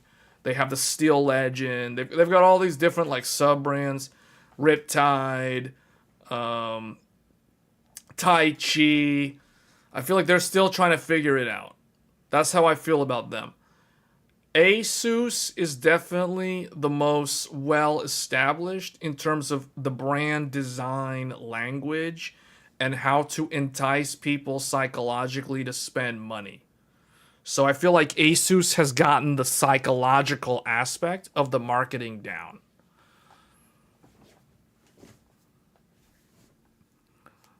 MSI is always kind of like Asus does something and MSI just copies them. Now, that sounds really bad to say, but what I've observed is Asus does something and then like MSI quickly like implements the same thing. It's never the other way around. However, I will say that this time around, MSI, with the Godlike at least, MSI did do something unique. Like they did do this removable, they call it the dynamic dashboard thing. Like they put that on the Godlike. But other than that, and it's a way super expensive motherboard, I think MSI has, they have, how should I say this? Like MSI has a structure to their brands. Like they have Meg, which is MSI Enthusiast Gaming. They have the MPG, MSI Performance Gaming, which is kind of the middle one. So for those that don't know, Meg is the highest end. Meg is the Enthusiast Gaming brand. So Meg is the equivalent to the ROG. This is MSI's answer to the Republic of Gamers. So if you have a Meg motherboard, an MEG motherboard, you have something equivalent to an Asus Republic of Gamers motherboard. If you have okay, and that's kind of weird because Asus, for some weird reason, like Strix is also considered ROG, but it is not like the best ROG. It's what I call it's like the more budget. It's like the lower end ROG. So Strix, the equivalent to Strix is called MPG, MSI Performance Gaming. And then the final one, MAG, MAG, is the MSI Arsenal Gaming, which is kind of a weird one. I think some people could get confused, though, with these acronyms, because someone might think, oh, MEG is like what? MSI Essentials Gaming? And Essentials is usually the lowest end one. That's like entry level, but it's actually Enthusiast Gaming. So I feel like MSI, they could redo their entire like brand strategy, and I don't think it would necessarily hurt them. But I just think like the MAG, MPG, and MEG, they don't seem as good as they could be, is what I'm saying. Like, I feel like they could go a different way with the brand categories. They could rename them to something different, and I think they would be fine. Because Asus has done a pretty good job with the branding. Like, ROG has become very, very well known, but ROG is also very old. A lot of people don't realize that the Republic of Gamers has been around for like 20 years. And that sounds so weird to say, but ROG is an old brand, guys. like the Crosshair is the very first ROG. Here's some trivia. The very first Republic of Gamers product was the very first AMD Crosshair motherboard by Asus. That is the Who Wants to Be a Millionaire trivia question and answer of the night. The fun fact, the very first ROG product was the very first Crosshair. And remember, Crosshair means AMD motherboard. It means the flagship AMD motherboard from Asus. So if you have a Crosshair, it means you have the true high end of Asus. Not ProArt. ProArt's not true high end. Heck, ProArt doesn't even have a postcode debug. That's how non-pro it actually is. But yeah, Crosshair is where it's at. Like when I chose to build a workstation for streaming, I did not choose the ProArt. I specifically chose the Crosshair because that is the true professional motherboard.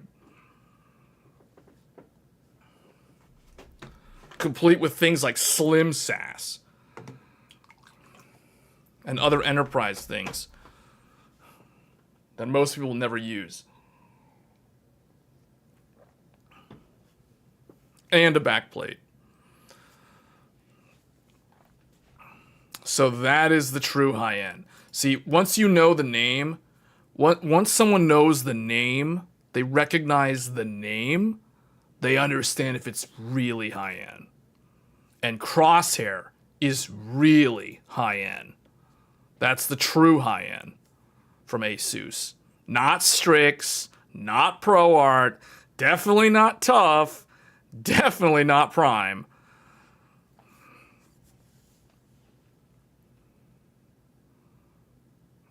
Oh, I agree with you, man. That's my one pet peeve about this motherboard.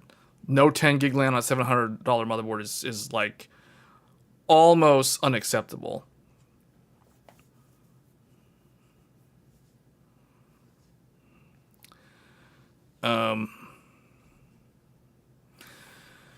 So, okay, so where were we at? ASRock, I already talked about them. Gigabyte, I think Gigabyte, okay. Out of the other ones, I feel like Gigabyte has done a really good job. Aorus, as a brand, has done very good. I like the Aorus brand. I like the design language.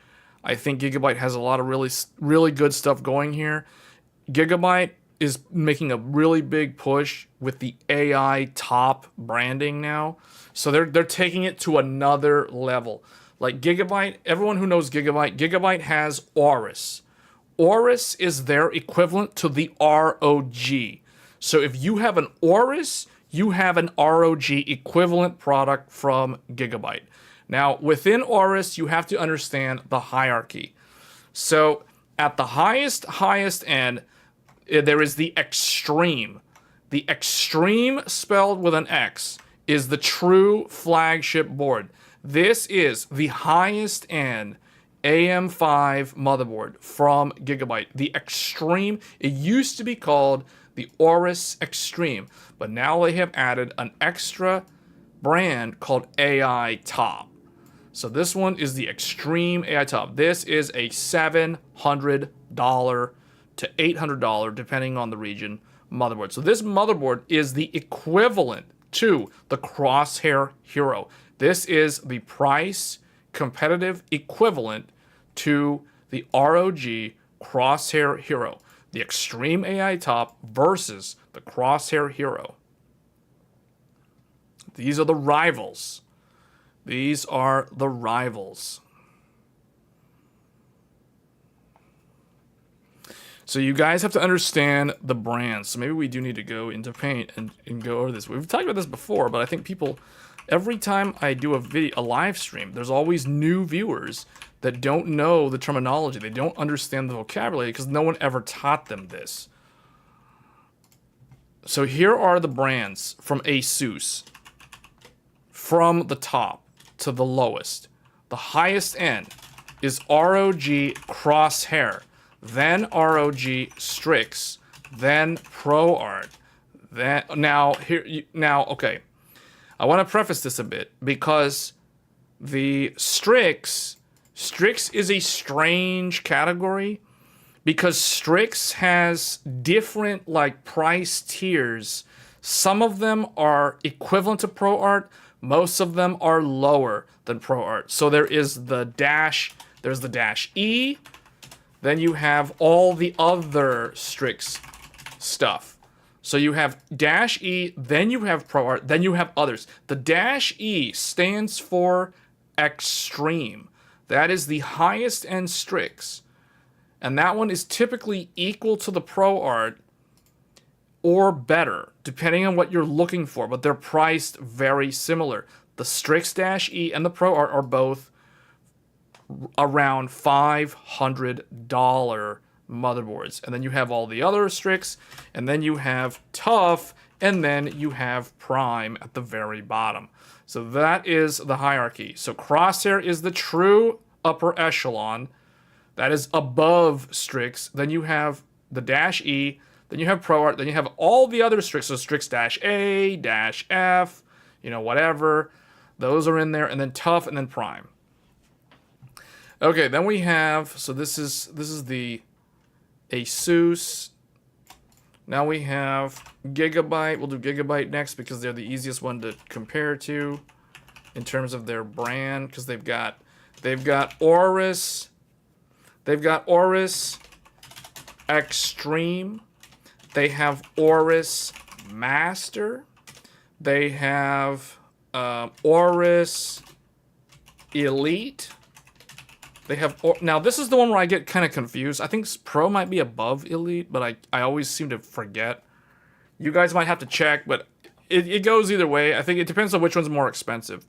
Either Pro is more expensive than Elite, or Elite's more expensive than Pro. It's hard to tell.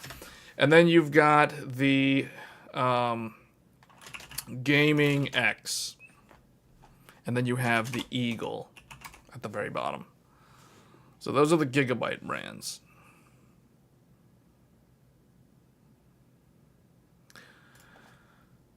All right, so that's Gigabyte. MSI. MSI has Meg, Godlike, which is kind of in its own little world, but price-wise. Then you have Meg Ace, which is, okay, well, technically, well, yeah, I don't know about this. I think we're going to have to do like this. All right, Ace, and then you have MPG, Carbon, then you have MPG, what is that one, Edge or something, Edge, whatever, Wi-Fi, whatever. Then you have Mag, Tomahawk, and then you have, I'm trying to remember, you have Pro Series or something somewhere in there.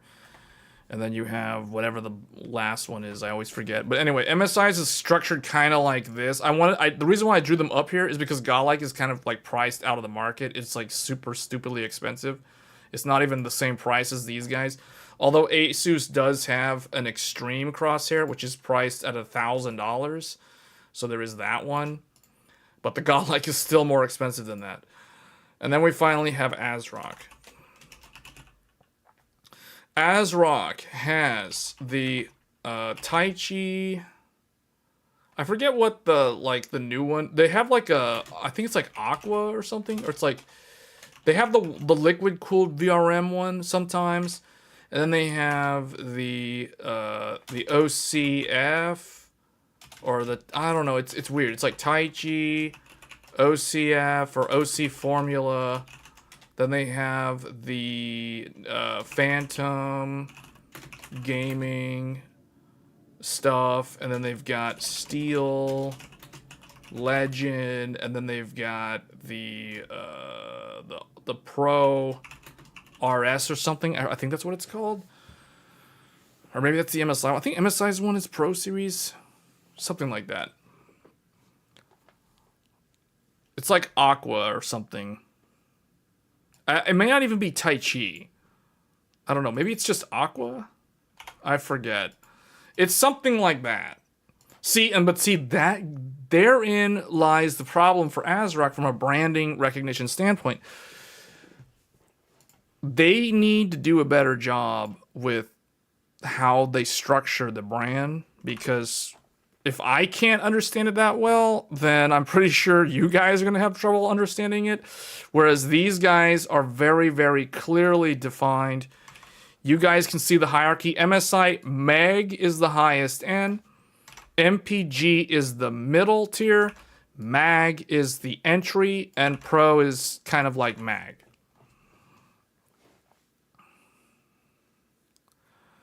Oh yeah, live mixer. Yeah, but see, that's another thing. That's another, like, live mixer is technically above Pro. Live mixer is also kind of like a sub-component of Pro RS. It's weird. That's where it gets kind of confusing. Riptide is within Phantom Gaming, and sometimes it's not. So it's that's what I'm telling you.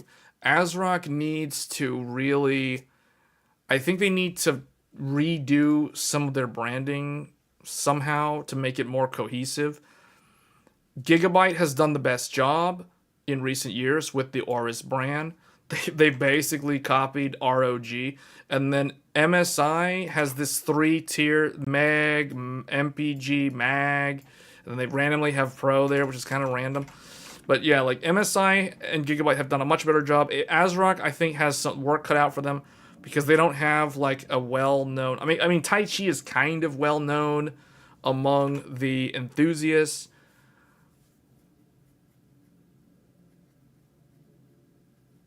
But I think they could do a better job.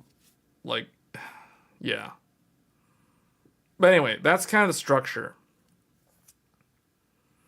But the thing is, the prices don't line up. Like, there's a range. Meg ranges from $700 to $1,300. So, if we're talking, like, price points, so that you guys know the price points. So, like, okay. Meg has a range of like $700 to $1,300. MPG is typically from like it's like $350 to like $500, I think. It's like somewhere around there. Typically it's like $350 to $500. Mag is from like 100 to 300, like in that range. So you guys have an idea. Pro is, I don't know, I think it's like 200 something or whatever. Pro series is like, I don't know, it's like around 200-ish, somewhere in that range, like 200 to 300. So anyway, Mag has a bigger range than Pro series, but they overlap, is what I'm saying. So that gives you guys an idea of the price range. And then Gigabyte, Aorus has a very, very wide range. It can range from like 200, typically from like as far down as like 240 all the way up to like $800. So that is a very, very wide range. And I think that's the reason, that's one thing that Gigabyte needs to do a better job. But the thing is, they break it down by Pro, Elite, Master, Extreme. That's how they do it. So it's not that bad. Gaming X, I believe, is anywhere from like I don't know, like 120 to 300, or no, it's not that much. It's like 250 maybe. It's like somewhere there. And then Eagle is like your 100 to 200 special. It's kind of strange. Like, that's Gigabyte has like a really weird entry level. And then we have Asus. Let's do ASRock, actually. Aqua is typically like somewhere here. I don't know. Like, I guess it's like 5 to, I don't know, like 700 or something. Tai Chi is typically 400 to 500. The OCF is around, I think, like 600. It's somewhere in this range. Or I don't remember actually, but I think it's somewhere around there. And then Phantom is from like 160 to 350. And then Steel is, I think this one's like, depending on the chipset, because remember, we're including like B850s in here as well. That's why you're seeing these lower number ranges. That's typically B850 motherboards. So Steel Legend is typically going to be like 120 to like 300-ish, somewhere around there. And then Pro RS is again like somewhere around, it's like one. It's weird because ASRock has brands that are like almost the same price wise. Like that's another problem they have. I think they have like a little bit of too many different options for a smaller company compared to the other three. And then ROG, we all know this one is anywhere from like, it's like from like $350 to $1,000. And then ProArt is typically around, it's like 400 to 500. So that's your like $400 something motherboard, $500 motherboard. And then you have the Tough, which is around 200 to, I think this one tops out close to 300, but it's usually, so it's like a $200 something motherboard. In fact, I'll probably lower this. I'll probably do like 160 to 300 depending on where you are. And then the Prime is very similar to the Tough. It's going to be like 140 to, you know, like 260 or something. So that's typically the range for all of them. So that gives you an idea. So ROG has a very, very big range. But that's because we didn't break it up. There's Crosshair at the top. Crosshair starts at like 700 and goes up to 1,000. And then you have the Pro, or you have the rest of the Strix stuff, which is like all kind of bundled in there. It's like from 350 to 500. And then you have all the other ones. Yeah, and that's like $500 or it's like 550, 500 something. It's basically like a Tai Chi. It's like you're buying a Nova, but you're paying for like a Tai Chi. We did a whole thing about that motherboard on the last, it was either the last episode of Tech Thursdays or the one before it. You must have missed that. We discussed the NZXT motherboard in detail on one of the Tech Thursdays very recently. We did a whole analysis and breakdown of the entire thing on stream. But anyway, that's it, guys. Those are the brands. Those are the pricing structures, the pricing tiers for all of them. ROG has the widest range. Well, actually, no. ROG and Aorus have very, very wide ranges, but they have like sub components. Like ROG has Strix, Aorus has AI Top now. So, and AI Top is like higher end, Strix is lower end, and that's typically how it goes.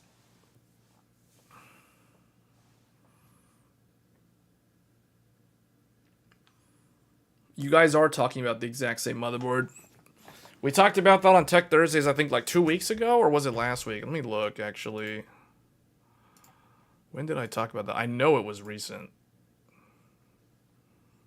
In fact, the thumbnail of the live stream is literally the NZXT motherboard.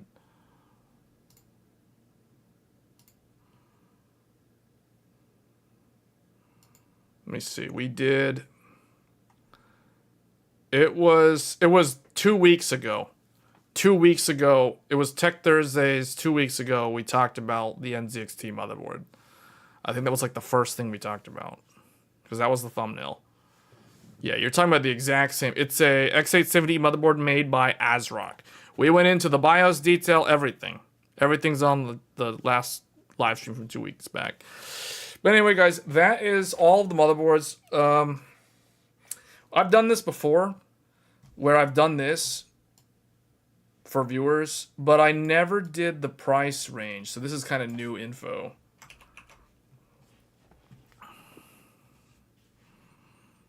Challenger, but see, that's exactly what I don't know if they need to do. If they're trying to make a new brand, they need to, like, I don't know what that means. Like Challenger B850, but the problem is Challenger, it being B850 automatically means that it's gonna be somewhere in this range, price-wise. As soon as you said B850, I immediately was like, okay, well, that's gonna be one of these type of things. Which isn't necessarily bad. I think a lot of people don't want to spend that much money on a motherboard unless they have a very specific reason. Like if they're actually going to be doing some overclocking or something. It's very hard to justify spending a lot of money on a motherboard unless you have a specific use case, which we have often talked about as one of the driving reasons to decide on a specific motherboard. So otherwise, you might as well want to get like one of the best deals you can find. Because most of these motherboards are pretty good, even in the mag, like Mag Tomahawk. The Phantom Nova is very good. The Aorus Elite is very good. The Tough is not good. One of the Strix boards is quite good though. But I mean, just by circling that, I can already tell, man, Asus is very pricey compared to the others. Anyway. That's probably going to be it for this live stream. We'll be back this weekend with, I don't know what we're going to do.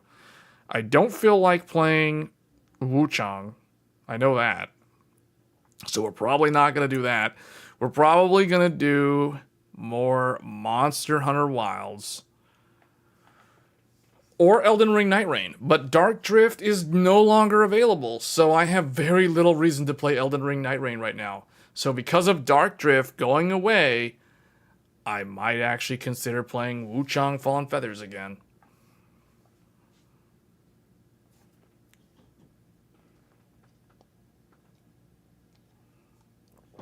So, live build.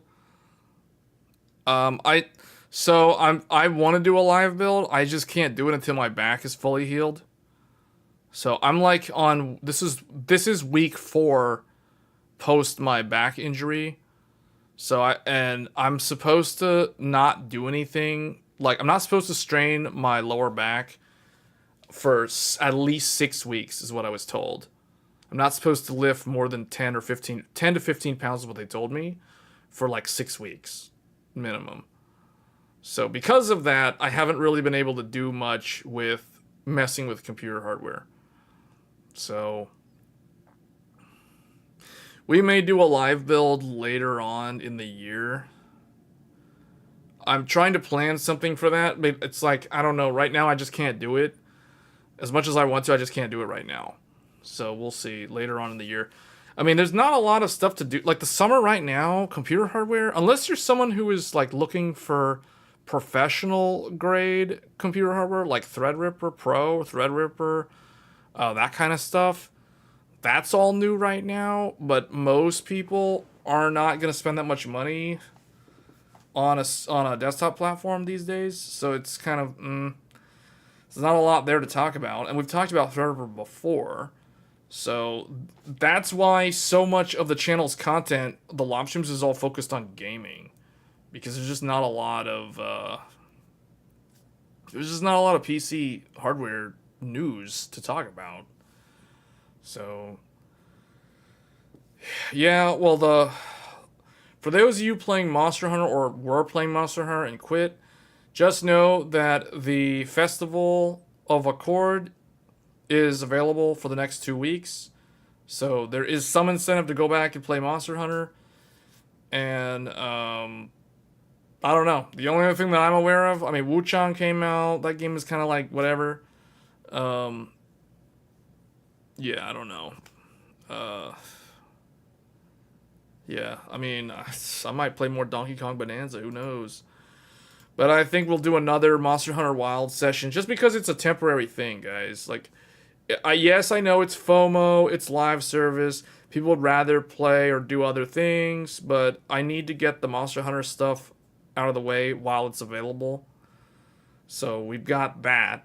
And then I still need to finish Death Stranding 2. I still need to finish Donkey Kong Bonanza. I think Donkey Kong Bonanza is going to become one of those games that I play randomly. I probably won't stream it anymore. Death Stranding 2 similarly. I don't know if I want to like spoil the entire Death Stranding 2 ending. I'm relatively far into Death Stranding. I've played about 50 hours of Death Stranding 2, and I'm not at the end, but I feel like I'm close to the end in that game. You need to get the flame tickets. Yeah, so I'll be doing a live stream of Monster Hunter either tomorrow evening or Saturday evening.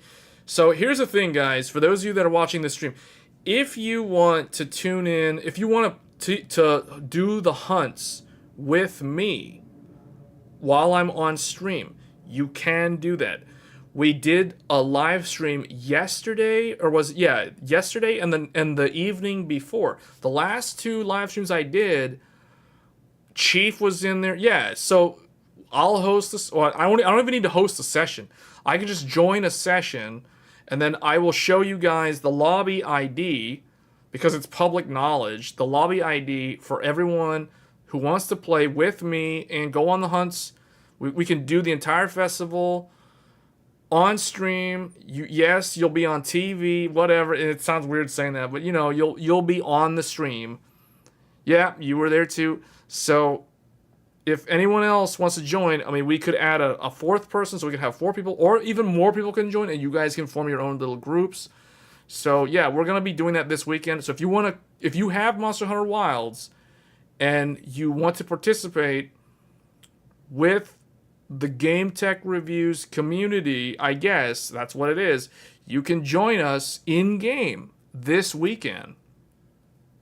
If you want. You don't have to. I'm not forcing anybody to do anything. I'm just saying, if you want to play Monster Hunter Wilds with me and the others that are joining in, feel free to do so this weekend, because this weekend is the Festival of Accord. So that's what we'll be doing this weekend. Now that I realize that, now we will definitely be streaming Monster Hunter Wilds. Now here's the thing. I might stream Monster Hunter Wilds on a different computer. I'm thinking we may need to try a different computer. We have streamed a lot of Monster Hunter Wilds with a 9070 XT with RDNA 4. We've also streamed it with an RTX 5090. So maybe we need to test a different type of computer and see how it runs on that.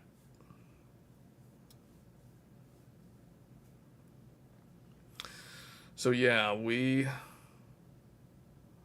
will look at that probably at some point. Because I feel like Monster Hunter Wilds is the only game that I have streamed with multiple different computers throughout this year and last year's open beta test.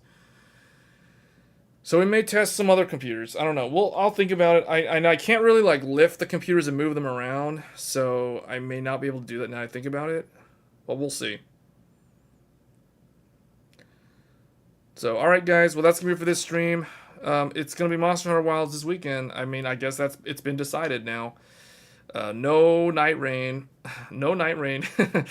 I think people are probably tired of Night Rain. People who tune into the live stream, it's almost always Night Rain. And to be honest, like I was thinking about, like before the live stream started, I was like, well, what's the game that I'm going to stream this weekend? And I was like, I don't feel like playing Wuchang. And I was like, man, I hate to say it, but it's like I would much rather play Elden Ring Night Rain than Wuchang Fallen Feathers. Like, I don't know what it is, man. Night Rain is just so good. I can see it now. It's going to be nominated for Game of the Year. From Software can do no wrong. They, for some reason, always manage to impress. That game is going to get nominated. I know it now. I know it in my heart and soul. Elden Ring Night Rain is going to get nominated for Game of the Year. I can see it now. So we'll see what happens. We're now well into the second half of this year.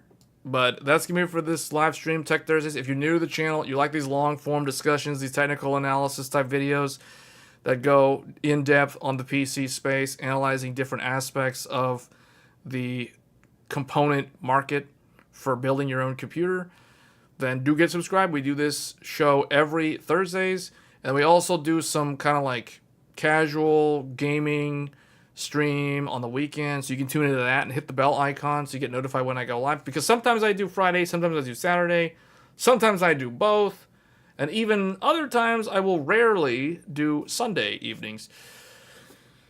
So as always, thanks for tuning in, everyone, and I will catch you guys next time. Until then, take care, and I will see you then. Thanks.